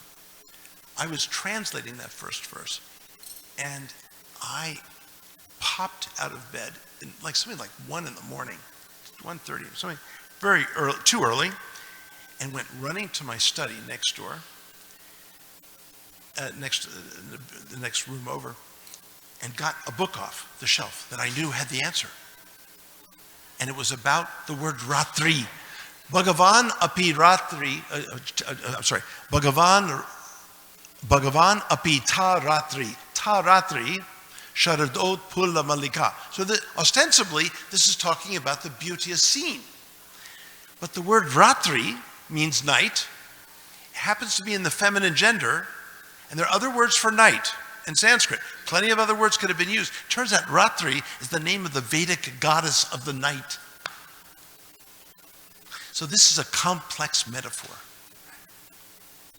which I've explained to advanced students at Graduate Theological Union, where I try to show how these layered, complex metaphorical images show that the gopis are actually in the first verse as the Vedic goddesses of the night. They're like the Vedic goddesses of night. They're also like night blooming jasmine flower in the autumn when they shouldn't be blooming. And gopis should not be leaving their homes at night. So all these, rich metaphorical images make this a great piece of literature. Just on forget about devotional. On a literary level, it is unparalleled. Once I had a graduate student tell me, wow, I thought Shakespeare was rich. And he was a student of English literature. So I should tell you something. It is a beautiful, exquisite. On a literary level, it is so exquisite. Now, devotional level, it is the highest. It is the highest. It is the Leela Sara, essence of all Leelas. Now, your first question couldn't be as important as the second one, but what is it again? Well, the first question was, you were saying that, for example, to develop humility, when you develop love, you focus on that, you get humility. In love comes humility. So my question related to that is, how come the gopis could experience that pride? Where is that coming from? What's the psychological process that makes them develop pride? Or is it like Krishna did that on purpose, so we have like a teaching moment or learn a lesson or something? Yes. How is that possible? Yes, to all of that. Okay, so in other words, it was for a teaching purpose, yes, but also it was to accelerate the mood of the Leela. So by Krishna disappearing, then there was the viraha. which we translate normally as, right, viraha? Separation. But you know, if you take the word apart, you know what it means? It means feelings of being alone, raha, and far away, vi. Feelings of being alone and far away. Because separation is sometimes a deceptive word. Because Radha has been known to be right there with Krishna and she faints. Why does she faint? She faints out of separation. But Krishna's right there. These feelings, this overwhelm of feeling alone and far. Because in love, you cannot be close enough to the beloved ever. Ever. There's no perfection of love in the grammatical sense. It's imperfect. The imperfect tense says it's something that began in the past and goes on forever in the present. It's imperfect. There's no completion. Notice that devotees don't wake up one day and say, I'm perfect. I made it to, right? Last time I saw you, did I come to say, hey, guess what? I'm there, okay? I'm perfect. No, it's never perfect. It's always deepening and growing and expanding, and that's the nature of love. And in love, you cannot be close enough to the beloved. You can never have, on the one hand, you're completely content, and on the other hand, you are insatiable for entering more and more into the mystery of who the other is. This is the anyakara. What do you think? Is that all right? Yes, it's more than all right. Okay. Yeah, bring it back. This lady, sorry. What you just said, does that touch upon and kind of start to explain why the 6 Goswamis were running around Vrindavan, shouting, Queen of Vrindavan, Radharani, where are you? Are you under the hill, the banks? Are you just on the shores of the Banks Shamiri, on the hills of the Govardhan? Is that kind of like they were loving Krishna, but they were simultaneously feeling the separation? I mean, you continue. The closer we feel to the beloved, the more we feel far away. The further away we feel from the beloved, the closer we are to the beloved. This is the paradox. This increasing tension between the presence and the absence of the beloved. It's synergistically creating more and more intensively, each in the presence of the other. That's bhakti. So the viraha is especially emphasized, but you can't emphasize that over and above or reject the nature of presence. The whole point of Achintya Bheda Bheda as a Vedantic formula expresses an experience of bhakti. So ontologically, it says that Krishna is one with and yet separate from everything, distinct from everything. But that explains the experience of the devotee. I experience Krishna present in everything, and yet I can't find him. Is Viraha and Vipralamba Seva the same thing? Or Vipralamba Seva is essentially the same thing. Vipralamba means, interestingly, it means the attainment of distance. How about them apples? So distance is something to attain. Now, usually when we do that in this world, so I finally got away from my wife or my husband. Thank God, No, that's an attainment of a different kind. But in the spiritual world, this is almost addresses Swami's question, like what is the difference, what is the same? Well, attaining separation from the divine beloved and from the divine bhaktas. This is a sweetness and a pain all wrapped into one. The highest expression of love. But again, Vipralamba means the attainment of distance, which is sort of a paradox. Why do you want to attain distance?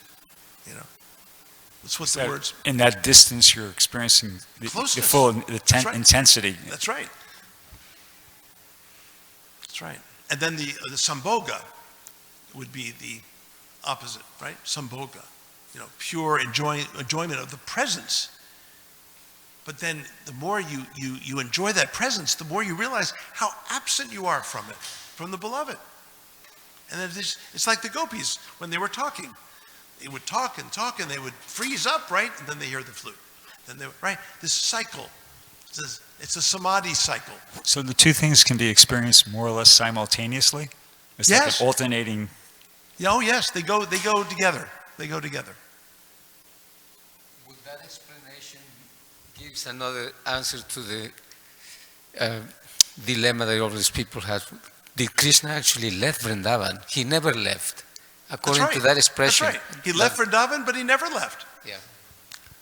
So there you go. Presence and absence. It's this dialectical movement of an increasing intensity of that experience of being close and far away. It's the nature of love, pure love. Now, in mundane love, we just want to be, close enough, good enough. Okay, I'm going to sit back. I'm going to watch the ball game today and have a beer with the boys. That's good enough, right? There's no passion in that. There's no desire to enter into the mystery of the other. It's being, just settled with all that I know. My love, my pure love has not been awakened. I've not been awakened out of that condition. There's the human condition. It's some saradavan, right? It's a forest fire. It's a fire. Talk about grace. The only thing that can put out these forest fires is that cloud. The ocean, the divine ocean of grace is brought into the cloud through that process, right? Of whatever it's called. What's it called? Whatever it is. And then the cloud goes over the forest and it pours down, it rains. So Prabhupada is that cloud for us, right? He poured down the grace so we could get out of that forest fire of, the futility of mundane existence.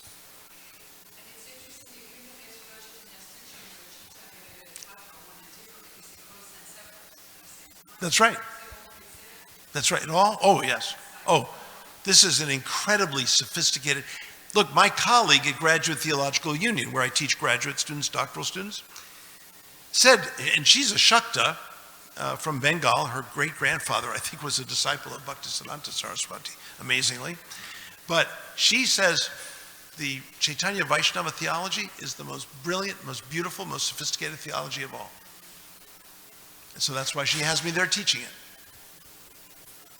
Prabhupada also wanted us there. So that's why I'm there. So, even though I'm in Virginia. So there's another paradox.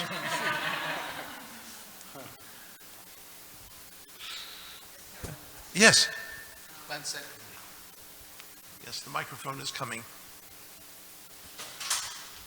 Yeah, I've heard there is always Nitya Leela going on. Is that the dance going on every single day, or it's only on Sharadiya Purnima day? Yes. Can you repeat the question? Oh, the question is the Rasa Leela going on every day, or is it only going on during the Sharadiya season? And so I obnoxiously answered yes. Yes. Or, yes. Yeah. The eternal realm.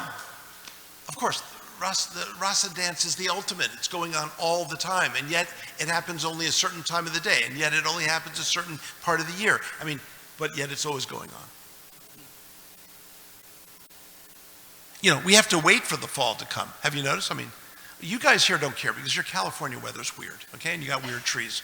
Anyway, but us on the East Coast, we actually have seasons. I know you don't really know what that is, but we have seasons.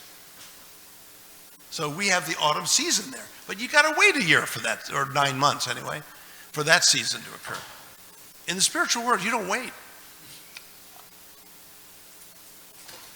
So that's partly how I can respond, yeah.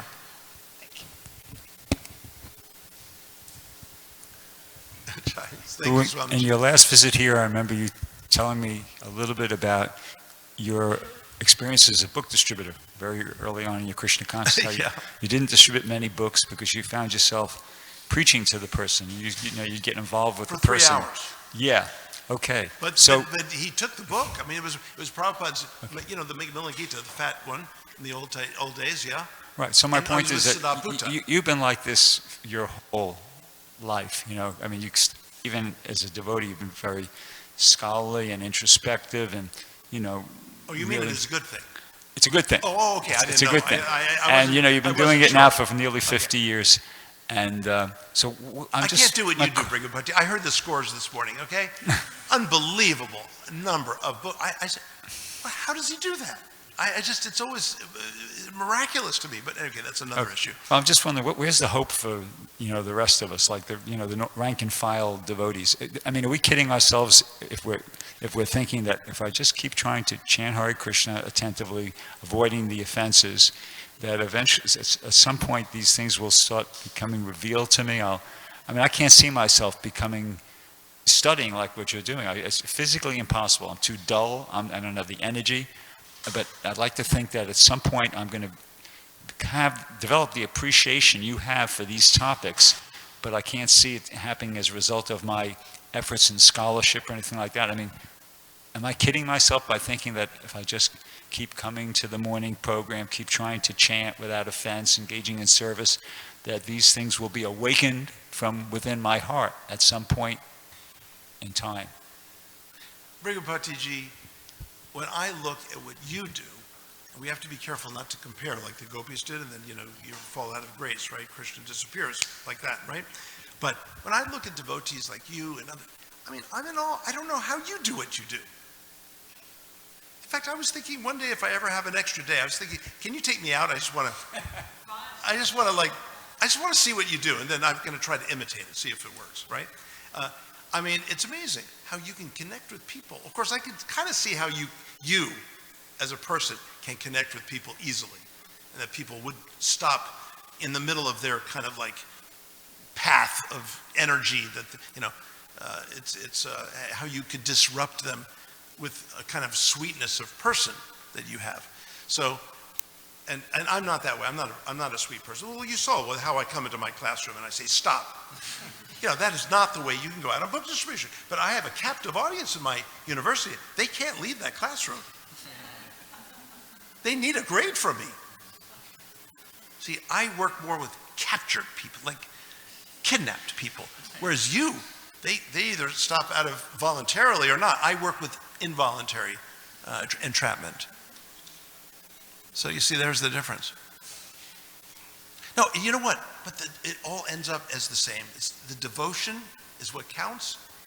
Whatever form, it's almost immaterial, right?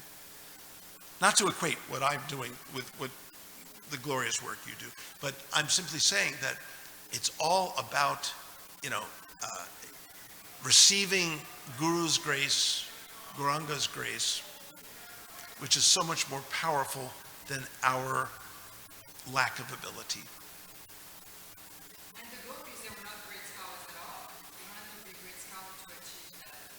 Well, you know what? They were Vedic scholars in their last lives and yogis, and some of it comes through because when they show up at the forest, you know, Krishna's very manipulative. He calls them, they're sacrificing everything. They come to the forest and Krishna says, well, welcome, ladies, why are you here? You know, come on. You know, we know. And of course, then of course, he uses double entendre. This is all in my book, that he says, you know, the night is a bad place for you to be. Scary creatures are here. No women in their right minds would be here. Go home. But the same Sanskrit says, there's no problem. There's nothing scary here. Women like you should be here. Stay here. Don't go home. The same Sanskrit. You can't do that in English. You can do it in Sanskrit. And I'm not going to teach you Sanskrit today to show you how it works.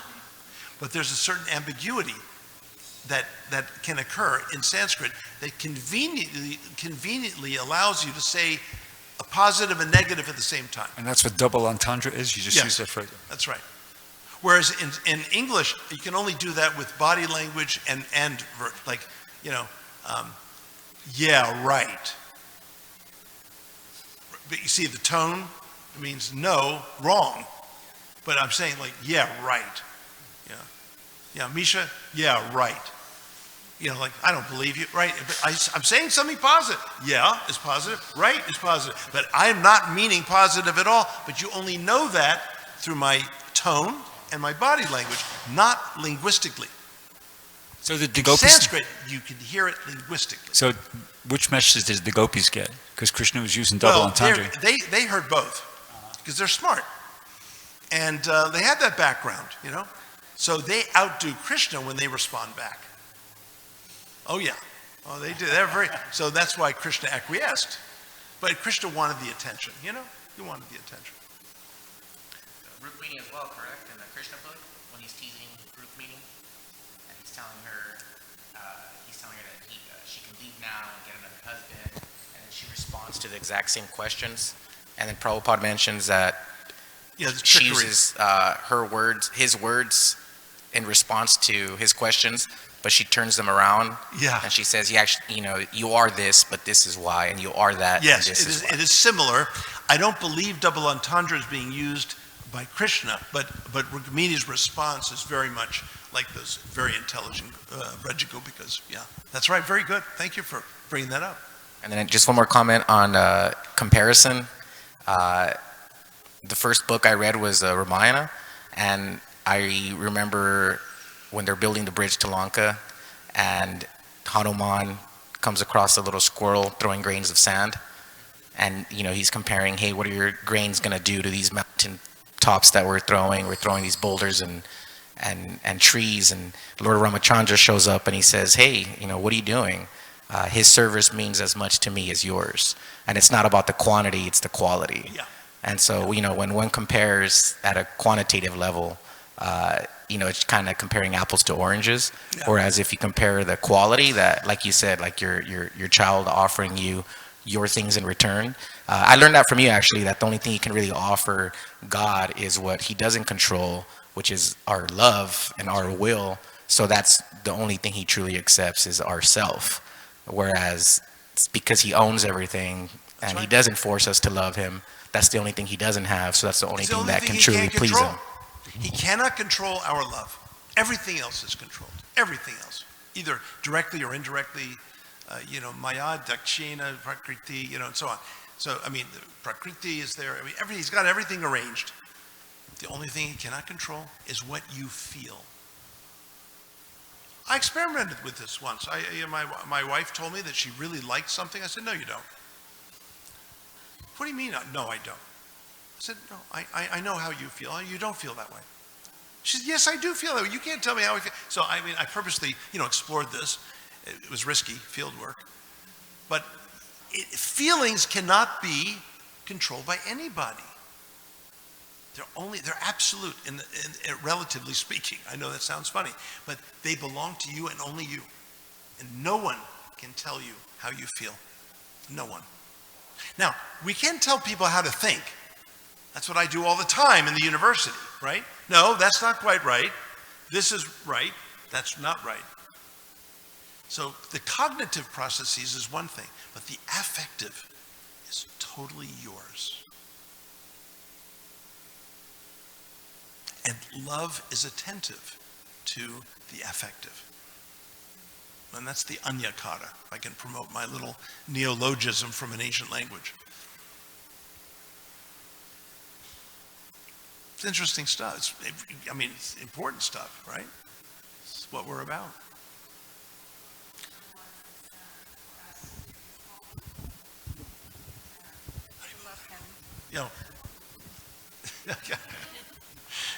Yes, he's calling us. He's calling us to his divine heart and to Radha's divine heart. This is what the pictures of Radha and Krishna. This is what the deities are about. They're gazing at us. They're calling us. Why is Krishna holding his flute? He's in the presence of Radha, his greatest supreme beloved. He doesn't need his flute. But they're calling us together. Notice they're gazing outward. They could have made the deities looking at each other, but then the flute would not be necessary. That's the inward gaze. That's the inward gaze of the divinity. That's the outward gaze. That's the main distinction I make between the two, the inward and outward gazes of the divine.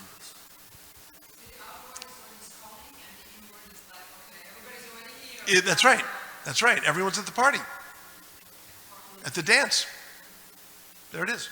So you notice that they're looking at each other. They're not looking at us. They are looking at us. They're calling us. They're holding the flute. I always remember that from one talk that you gave, and it made me really happy to hear that, when we go and see the deities, we not only have darshan of the deities, also are having darshan of ourselves. And like you said, he's not looking at Radha, he's looking at us. The deities are looking at us. So it makes me really happy, to go to the temple and think that way. That it's just like, oh, I'm going to go and see Krishna, and Krishna's going to see me. No, I agree with that. Who said that? You said it in one class. I said that. Okay. Oh, right. Yeah.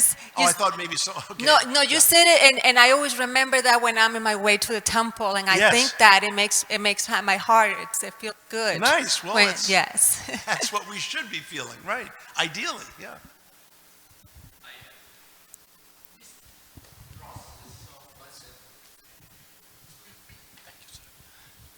Well, Prabhu, this process of chanting is only invoking the feeling of devotions or affecting the heart, or it also affects and molds the cognitive functions simultaneously? The cognitive function? Cognitive, yes. You're asking? Yeah. Oh, we are, holistic beings. The way we, Prabhupada speaks about our feeling, thinking, and acting. These things work together. Now, we come into this world, however. Have you ever seen a baby human? Have you seen those? They're useless. They can't act. If their legs are curled up and you pull the leg and it goes bing right back. Yeah. Useless, right? Thinking. I have never met a little baby blob thinking terribly well. Feeling, that's all they do. They feel. We come into this world feeling. And do you remember your last life when you were on the deathbed? Maybe not. Okay, whatever. Well, I'll tell you what happened on your deathbed. What happened on your deathbed is that the time for acting is gone. No more acting. And thinking is a little late for that. What you're left with is, have I loved much and have I loved well? That's what you're left with. Feeling. You are left with what's in your heart. That's, all the scholarship, all the book distribution, all that stuff that we did. When we're on our deathbeds, those are the questions we need to ask and answer.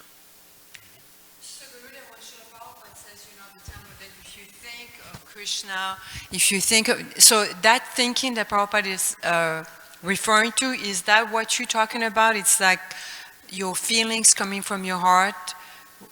Because he said... If I can say that I have loved Krishna so much in so many ways with so many devotees. I've loved Krishna by loving the devotees. I've loved so many devotees. I've seen Krishna working in them and through them. I've seen Krishna working through Prabhupada. I've seen Krishna in my deity worship. I've seen Krishna in so many different ways. If I can say all that, and I can say that, yes, I have loved much. And have I loved well? Well, darn tootin'. I think so. If I can be satisfied that I really filled this life with Krishna bhakti, then I can leave very peacefully. I can leave with satisfaction. But if I'm frustrated and if I feel like I didn't do as much as I could have, that's why it's to be taken so seriously. Now, what are we doing? What are we, how are we devoted? With whom are we connected? Prabhupada spoke about the importance of picking our devotee connections very, very carefully. It can make all the difference in the world. Mm-hmm. So these are all, the way we design our lives, you know? I guess, I mean, I appreciate that, but I guess specifically, Srila Prabhupada, how do you reconcile the fact that Srila Prabhupada said you have to think of Krishna at the time of death? So thinking of Krishna. So the Kanishta thinks that Krishna is only there by himself, isolated. Okay? Right. The Manyama says, oh, Krishna is so many places. You know, I've loved Krishna in the devotees. The non-devotees, they can go away. But the devotees are, yeah, okay. So, but the Uttama says, I don't know anything else. Is there something other than Krishna? Yeah. So in other words, that it depends on the level of vision that's been cultivated, but on any of those levels, if you die and you think of Krishna, from any of those standpoints, that's grace. Yeah. So Prabhu, by process of chanting, are we neutralizing the mind completely so that then heart takes over and the feeling takes over everything? Well, the idea is, now I claim, oh, that's probably my mother. She's deceased, but I mean, she calls though through other people's phones and stuff. You know, I'm trying to get her satisfied being in heaven. Just be there, and we'll talk later when I get there. So anyway, so the Maha Mantra, as I've claimed, that it is ultimately the return embrace. It is the reenactment of the Rasa Mandala around our hearts. You know, Prabhupada said Krishna's on our tongues and in our hearts. Do you think Krishna's on our tongues alone? You think he's just there alone? Come on. He doesn't go anywhere without everybody. So when he's on our tongues and we're chanting the Maha Mantra, that's happening. The Rasa Mandala. Yeah, that's right. Now, in terms of neutralizing our minds, a self-realized person doesn't mean they realized just the pure self. They also realize their sanskaras. They realize the conditions in which they've come, from which they've come, and they understand that I'm working from those conditions. In fact, I might even engage some of those conditions, even when I talk about being a professor, the crazy things I do. So not everyone is a professor. Not everyone does those things even as a professor. Only weird professors do it, whatever, strange professors. So, we can engage those things. But we're not busy trying to escape them. That can lead to repression too easily. And Krishna warns us about that in the Gita, right? That's right. So, that's right. Yeah, Misha. So, when we see the paintings of the Rasa dance, we always see Krishna and Radha and all the gopis. But like we're talking about it right now, we should join them. It's like the calling to join them. So why is it that in the paintings we don't see other souls there? And if we join the Rasa dance, are we just as spectators of this dance and we're also dancing? Or is it that Krishna expands himself to be individually with every soul? Thank you. Yes.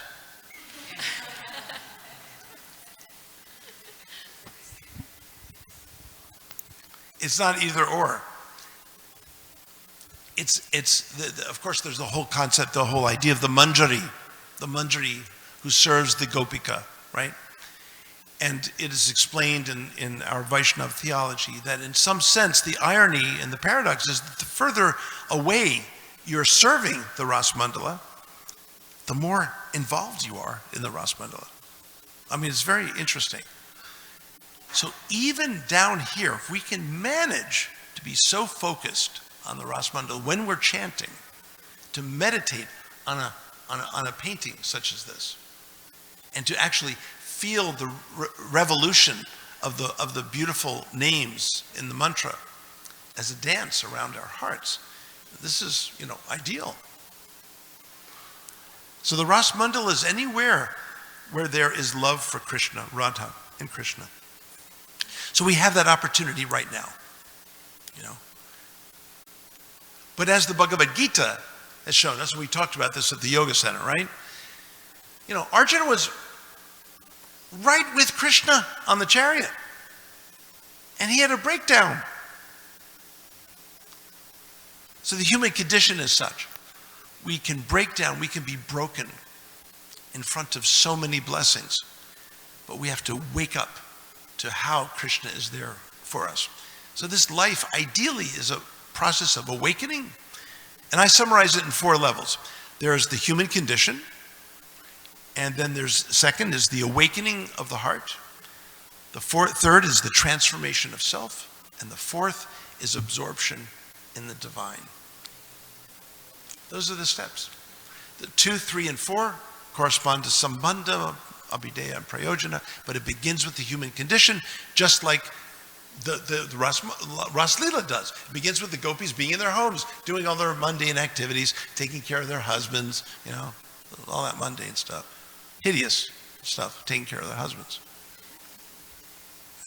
So, but you know, it begins in that kind of condition, but then they transcend it. Then this awakening occurs with the flute. And then we are transformed, and then we are just absorbed. Those 4 things: human condition, an awakening, a transformation, and absorption. I think I'm boring. Am I boring any of you? I mean, that's why you're still here, I guess, right? Can we go back? Okay. Oh, you will go here, and then we'll go there. Okay. Yeah. If I develop love for Krishna, and I have, ecstatic feelings, did Krishna, love is unlimited, did Krishna still, because he's controller, Krishna is controller, and supreme enjoyer, did he has this power and, then still he control my intensity and my devotion, in a sense, then, maybe I'm Rasa dance and, overall, there's so many other living beings, so he control, there is too much, prema, you have too much prema, cool down a little bit. Did he has this power because he's saying that, love is unlimited, love conquer Krishna, like Radharani, is more powerful than Krishna. But still, like in the story of Ramananda Roy and Chaitanya Mahaprabhu, in conversation between them, Ramananda Roy is saying, you are saying all these things, I'm not saying these things. So in some sense, this law, what I have from him, is basically also his energy, I belongs to him.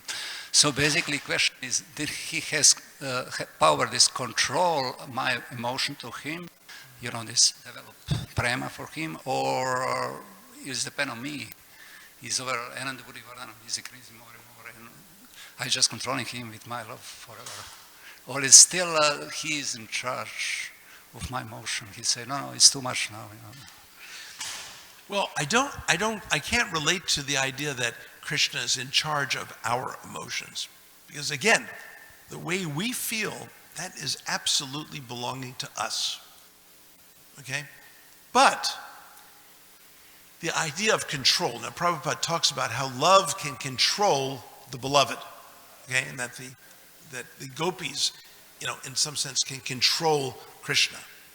That Krishna can come under the control of the gopis. Now, what does that actually mean?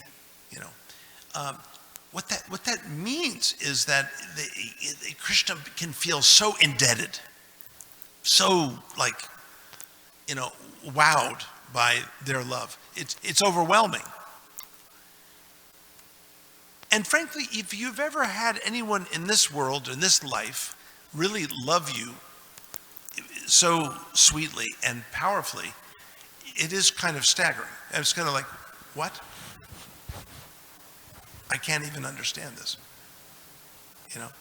Now, if you're egotistical like me, I say, yeah, well, of course. I mean, what's not to love? Okay? So, there's always that. Okay? But really, if one focuses on how their love for you is just, it's just like inscrutable. I can't comprehend that. In fact, that happened so much to Krishna with Radha, he had to come as Gauranga Mahaprabhu, as you know. But the controlling thing is a subtle thing. Love, control also can have the sense of obliges one.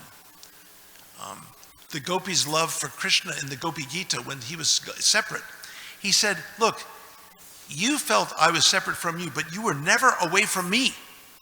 I saw you the whole time. I was with you the whole time when you thought I was separate. And that's the way it is here. We think Krishna is separate. We think he's not close by. But he is watching. He is seeing us. He's within our hearts. But there's no pressure, okay? There's no pressure,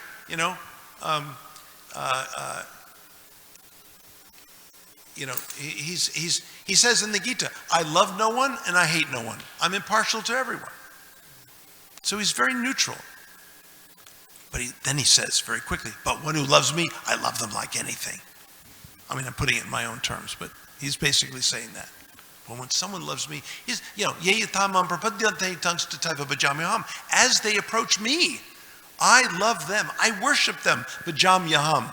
I love them reciprocally. It also says, Patram Pushpam Palam Toyam.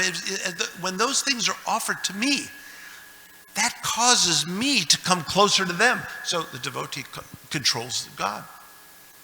When we make the offerings to Krishna, this controls him to come closer to us. So we can do things like that. That's why we have altars in our homes. We have beautiful Radha Rasaraj, appropriately named Rasaraj, right? Deities, Prabhupada's books. Yeah. Oh, yes. Yeah. Anyway. So, good. thank you. So nice talk. And you mentioned several times about your books, and I looked online and I saw that you have many books actually. Where are they available for us? Where? Yeah. Well, a lot of libraries and bookstores will have these, but you have to order them, or people write lots of books. Have you noticed? Have you gone into a bookstore lately? It's just thousands. No, but of where these do you books. have your books? My books. Yeah. So Amazon, of course, and then Barnes and Noble, and then of course the various publishers like Princeton and HarperCollins and so on. Those. So I publish with major academic publishers or trade publishers. And so I don't have anyone distributing my books. The publisher distributes the books. So my translation of Bhagavad Gita, for example, has sold 50,000. And I hardly know anyone that has them except today. Before went to the people at the yoga studio. But yeah. So I work with the normal market, So we look on Amazon, you're saying? Yeah, they're on Amazon. You can order through Amazon easily. And I have, in the next 2 years, I'll be having 6 more books come out on different things. Some are edited volumes, some are monographs that I write, and so on. So, the Yoga Sutra is one of them. That'll be coming out from Yale University Press. So, working hard. I'm on sabbatical, actually. But I'm working hard. Yeah. Yes? I just had a quick question. I remember, well, first and foremost, thank you very much for the splendid just lecture and just sharing all this knowledge with us. And I remember, because we had no time, you skipped over the Maha Mantra picture you had on the screen. Yes. And I just wanted to see that real quick so I could take a picture of that. Whoops. What happened here? Oh, it just closes down. Yeah. Oh, okay. Is it Well, okay you if can I take a picture on the computer? Yeah? Okay, for sure. Is that okay with you? Yeah. Let me see. Yeah.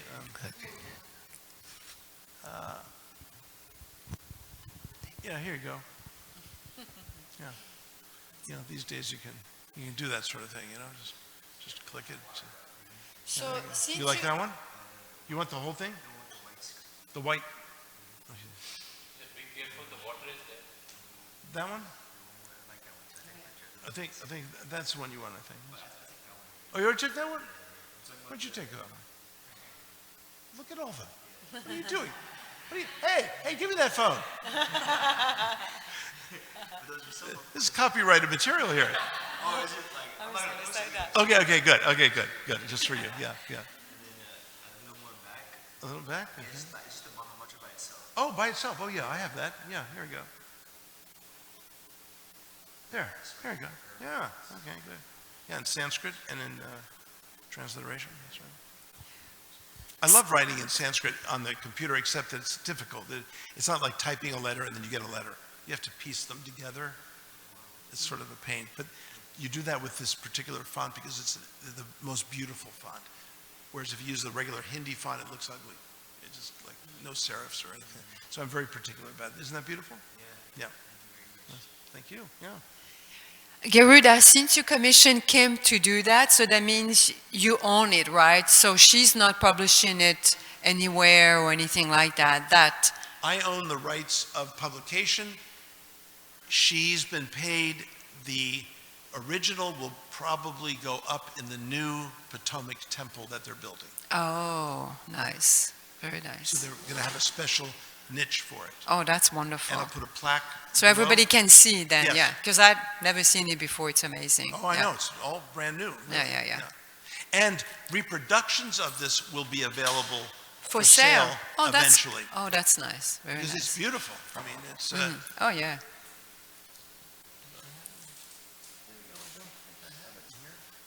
I have an example of a reproduction, a small one, in my room. Nice. It's beautiful. It's nicer than here. Right. What is all this? Netflix or something? See, now, we're on the shore, okay, right? It's a trust of Shakti, okay? This is the land, okay? So we don't want that land. We want the ocean, which we had before. But anyway, so this shows you, all the distractions that are possible. Okay, that's what we're here to show. Can someone shut that off? That'd be a great thing to shut that off. Garuda, I just wanted to make a comment. First of all, Yes. thank you. That was so inspiring and so nectarine and rich. I've noticed oftentimes the devotees have difficulty receiving, which is the feminine principle, which is Radharani. We have so much mercy, we have so much of everything, and yet sometimes we get stuck because we don't have the ability to receive, so the transformation occurs. So the transformation... In other words, when you're able to receive, you become transformed. Can you give me an example of what of a devotee that has a difficulty in receiving? What would that like be? Give it an example. Wow. I don't know what to think, but just like, for example, appreciation? Or even just like the mercy of Srila Prabhupada. I mean, it translates in so many ways. I mean, it's hard to pinpoint to one thing, but just like we've gotten so much, and sometimes we just don't internalize, we don't receive it, we keep everything at arm's length. We talk about it, we philosophize about it, but it doesn't really get in to the point where it's absorbed in the heart. Okay, yeah. That's what I mean. I got it, yeah. Well, so the Bhakti Sutra talks about this receptivity. And it's patra, like a pot. If the pot is already filled with other stuff, then that pot's going to have a hard time receiving much more. But the more we can empty the pot of those things that are blockages, the better. Now, in Bhakti, and you've been around plenty long to know that devotees are, they may, doing devotional service may bring out like, oh my God, look at all this ugliness that I've had in my background. Look at all this crud, and that can be depressing. That could be like, oh my gosh, but at least you can't transcend that which you're not aware of. If it stays beneath the awareness, then that's worse. And you might think, oh, I'm a happy-go-lucky kind of guy. Meanwhile, I'm being tugged down. I'm being anchored to something that I don't want to be. So it's about self-realization. Really does mean. Yes, you may have that back. And you might want the top. Yeah, okay, very good, yeah. How are you doing? Good, I remember you. Yeah, good. Gotcha. So, there is that, and we need to be compassionate on those who struggle with that sort of thing. There are things that come up. It's good that they come up, but it can be hard, right? Purification, and it's often compared to the ghee, right? Making ghee, and the butter solids are at the bottom, and everything seems fine. It's all that clear, oil, but then suddenly bloop, right? And then you got all this junk at the top, right? You scrape it off, and then. But so that's the point. You have to make a conscious effort along with chanting the Maha Mantra. When you chant the Maha Mantra as the flame, it will bring the impurity to the top. So we have to make an effort to clear them. If we don't, doesn't matter how much you chant, you won't feel that effect. Because we're also caught up into doing instead of being that. That's right. Yeah. No, these are important points. Yes, the Maha Mantra is not. Someone, I heard some man say that my wife needs to chant more because she's mentally disturbed. No, wait a minute. If she's mentally disturbed, the Maha Mantra is for connecting with Krishna. It is not a psychotherapeutic instrument. If you break your leg, you can chant Hare Krishna to your broken leg all you want. And I won't discourage you, because that's also a good thing, but you don't just do that. You go to the hospital, you get a cast on the leg. Mental illness is something that you deal with mental practitioners. You get therapy. The devotees may think in a fanatical way, if I just chant Hare Krishna, everything's fine. No, it's not meant for everything. It's meant for the source of everything and connecting with the source of everything. But when stuff comes up, it needs to be addressed in practical ways. The Bhakti Sutra speaks about this, and the Gita also speaks about this in its own ways. The Maha Mantra is not meant to be some kind of what's that? Yeah, panacea. I mean, it is a panacea for the soul itself. But while we're in these little vehicles, I don't know about you, Brigapati, but my vehicle's the warranty's up on this vehicle, so it needs occasional repairs and chiropractic adjustment here, little stretching there, and so on. So, but you young ones, you're still under warranty. We older ones, we have to go to the body shop occasionally. And also, maybe it pertains to the quality of the Maha Mantra. If we were really, really chanting purely, maybe we wouldn't need anything. But even then, But it's a very good point. Well, look, I hear, for example, our wonderful devotee Kadamba Kanani, right, Swami? Kanana, Kadamba Kanana Swami. I've actually never met him, but I've heard that he has been diagnosed with stage 4 cancer, or stage 3 or something like that, and there was an option to, do chemotherapy, but he decided, no, I want the quality of my life to be totally focused on Krishna. I heard some of his chanting. Beautiful chanting. Anyway, so this is a Vaishnava. This is a devotee. We're all going to die. I know. I mean, I don't like to think about it either. But whatever. I'm thinking of actually writing my own epitaph. And because I don't think anyone else will.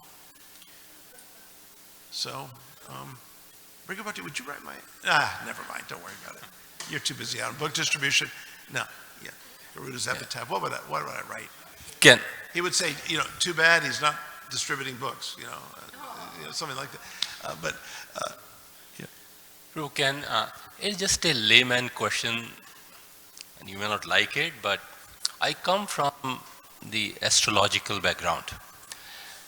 And you talk about the mantra. The Maha Mantra is not the remedy for everything, but astrologically speaking, if we look into the chart, and it is prescribed that there are certain things that we should do, the chanting of different mantras.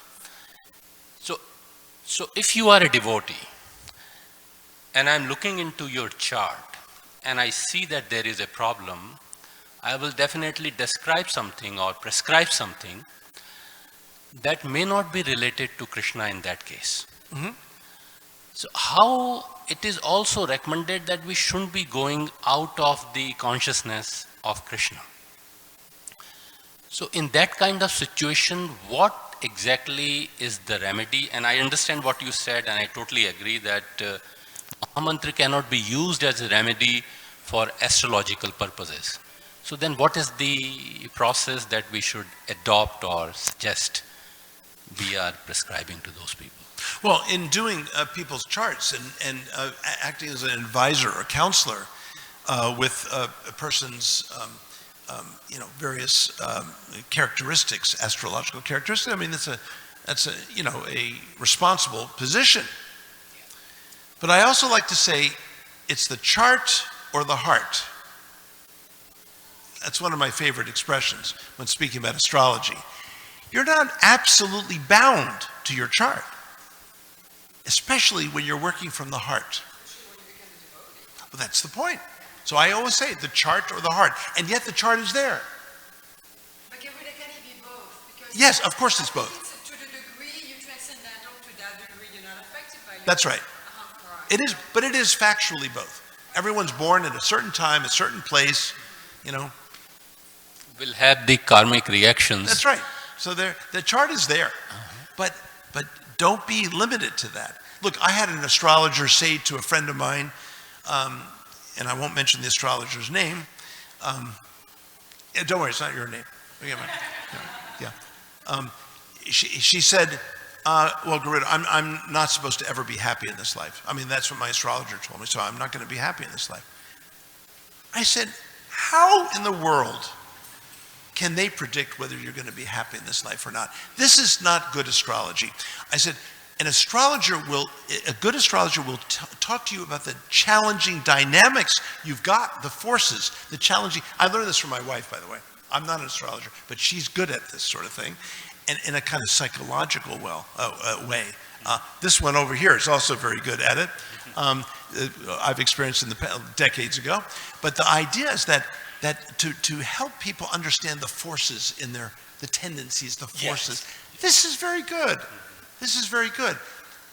But to say something, you'll never be happy in this life, what the hell is that? Because some people have a more fatalistic approach, and that No, see, that's antithetical to bhakti. Yes, I agree. Yeah. That's right. That's right. Wait a second, you can't change. That's right.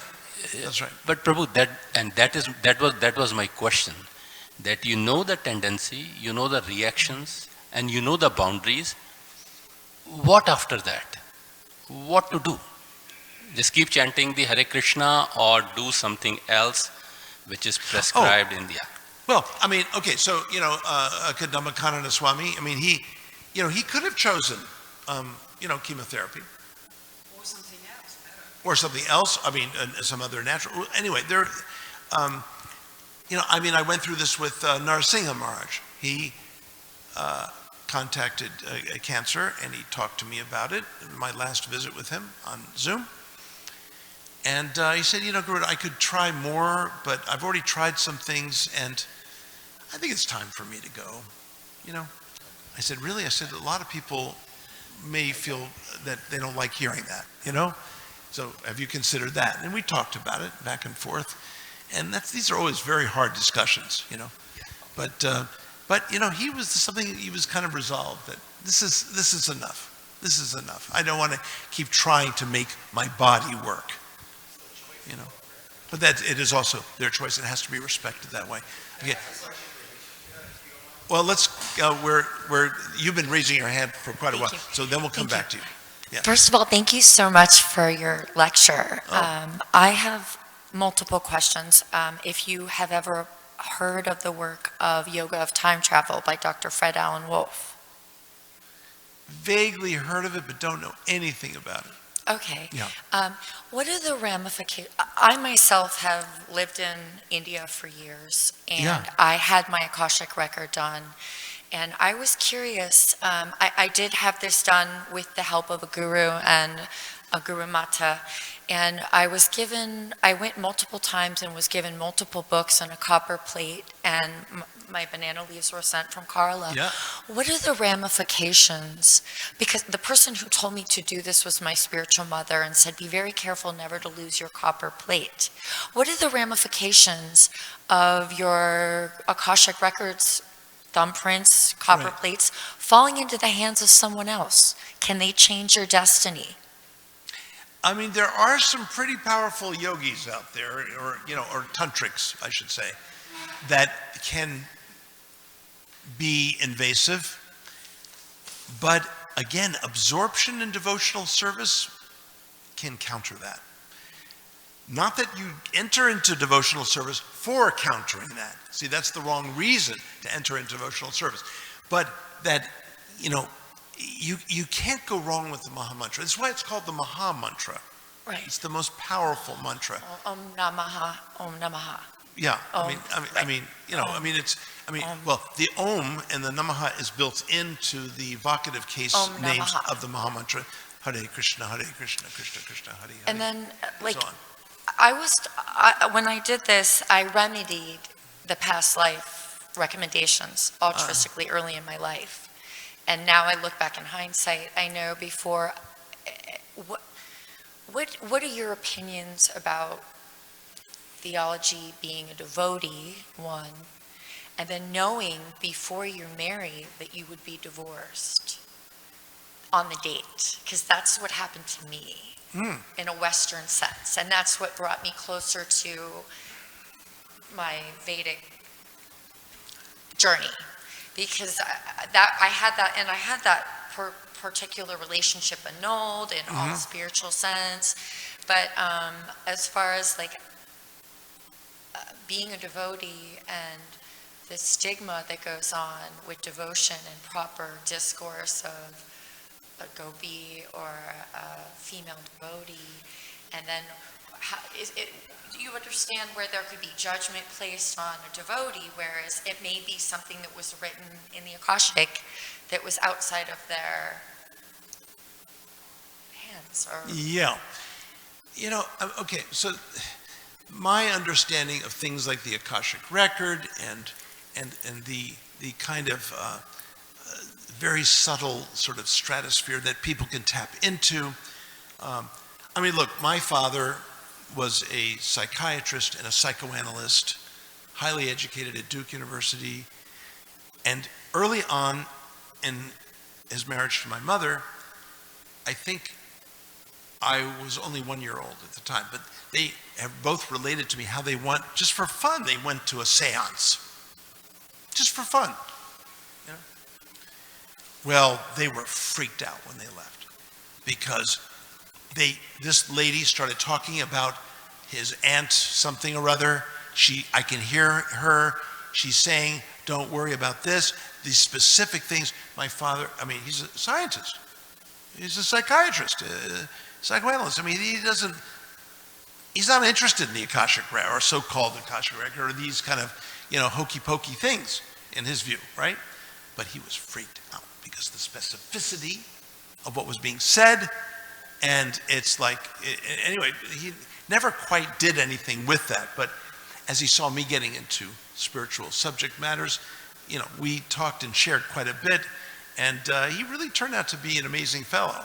He sort of put a lot of this together after, having done therapy with hundreds and hundreds of patients over the years.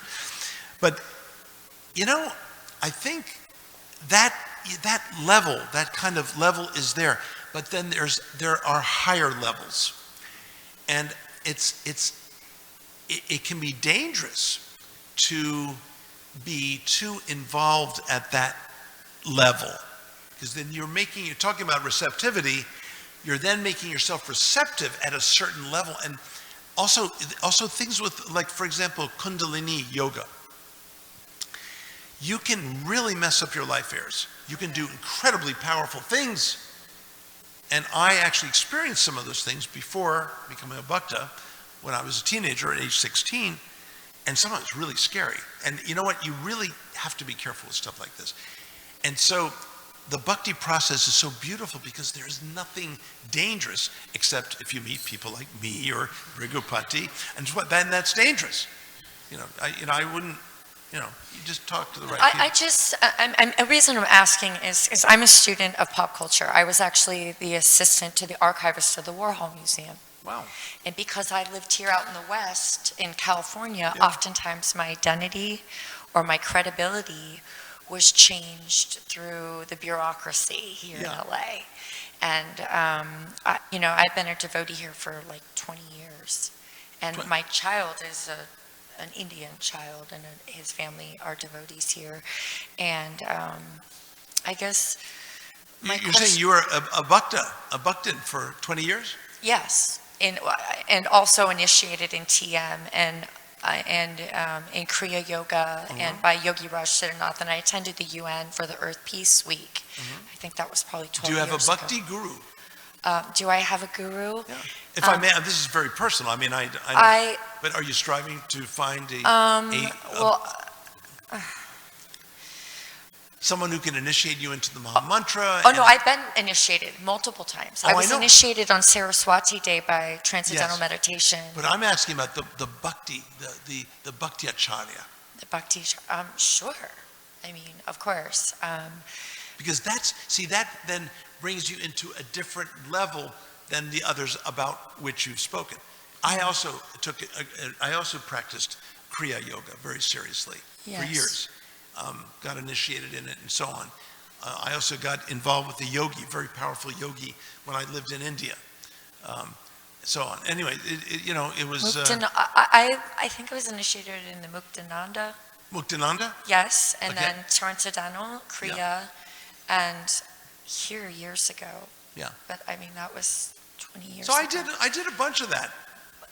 But then I reached the bhakti. My question Yeah. is more or less about pop culture and Pop the culture. current culture of the youth, maybe the convolution of the Krishna consciousness discourse in a way that may be convoluted because of pop culture, the music industry, I should say. I understand that the Krishna consciousness has always been very much a part of pop culture and music in the history of its To some existence. degree, yes. Right. Mhm. Um, Maybe George Harrison would be the most dramatic. Right, and currently, do you think that that is something that's being taught purely in the discourse now, as it was when Prabhupada and some of the devotees that teach and spoke today? Do you think that that is still carrying through to the new devotees that are coming to the temple? So is pop culture inspiring people to be Krishna bhaktas? Is that what you're asking? Well, I'm saying is the true divine discourse that Prabhupada was teaching back in the 60s. Do you Right. think that's still brought to present day when new devotees are coming? Because like I was out at Cal State Fullerton or Cal State LA the other day and ran into some devotees, and they were bringing the books to the campus. And so I just was curious if the people that are here at the temple that have been here a long time feel like the divine discourse is being communicated to the young devotees that are coming in, and the seekers of the knowledge and the temple, I suppose. It's a good question. I'm not sure how I might answer that, but maybe Brigavati? Okay.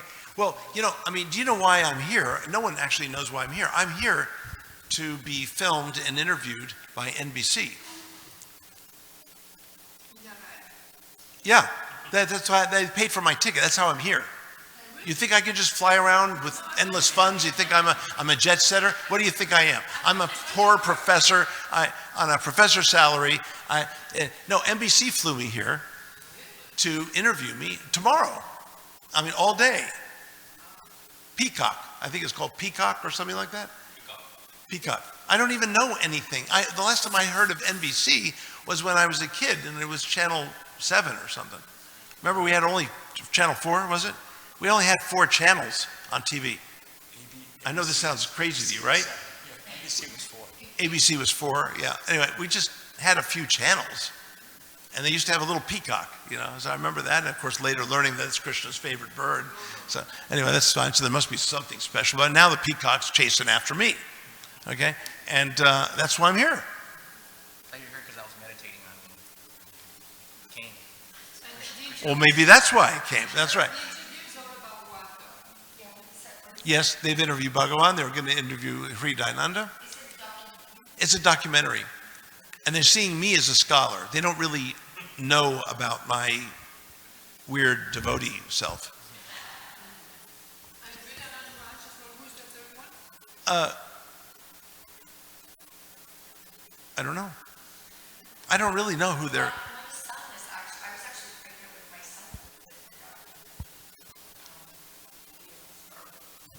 When who did? What?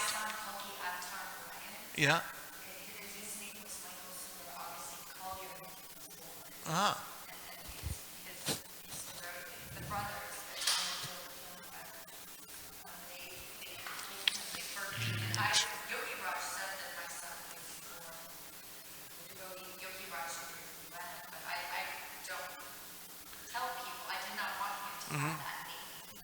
So you've got this whole potpourri of experiences with different teachers, different times.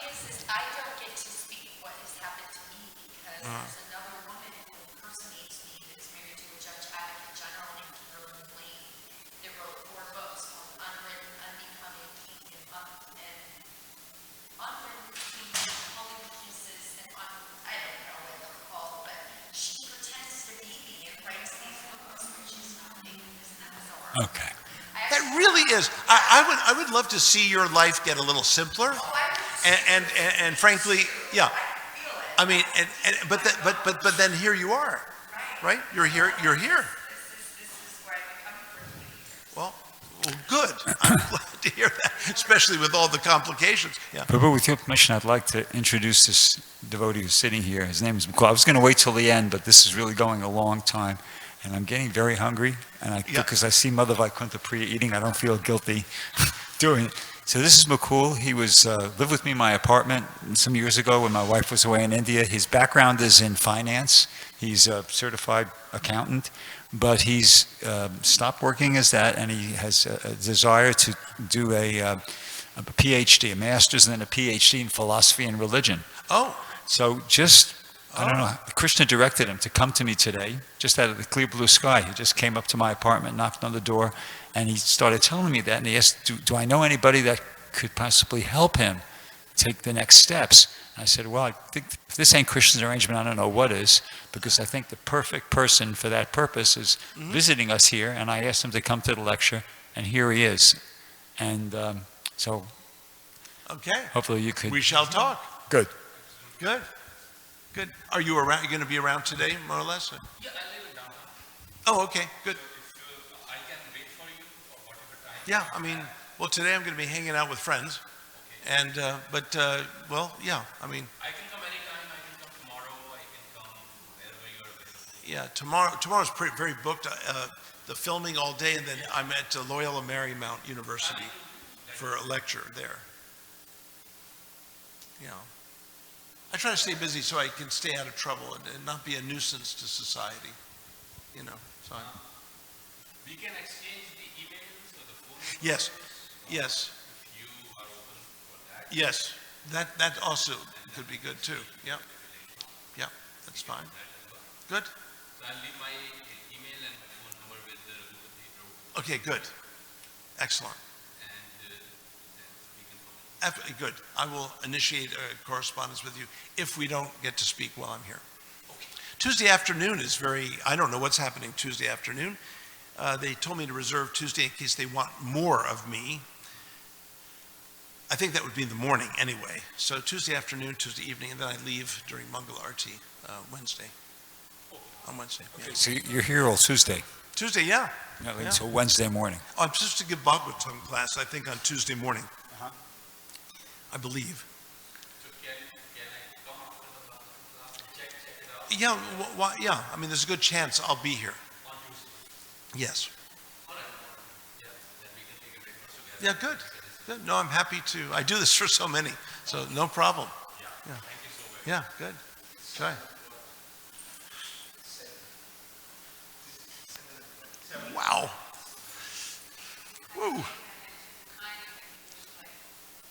Well, I'm here to serve, so I just, whatever. Yeah, I mean, it's up to, it's, you know, it's, you just want more, huh? Hare Krishna. He asked a question, the Prabhu in orange. So I was saying, thinking that the question that he asked, which I exactly don't remember everything, but what came to mind was Krishna spends our prema with the permission of our heart. Doesn't it? Like that, because he was saying, oh, Krishna's trying to control these, but we give Krishna the permission because with our love or our devotion, don't we? Do we give Krishna permission? With our heart. With our hearts.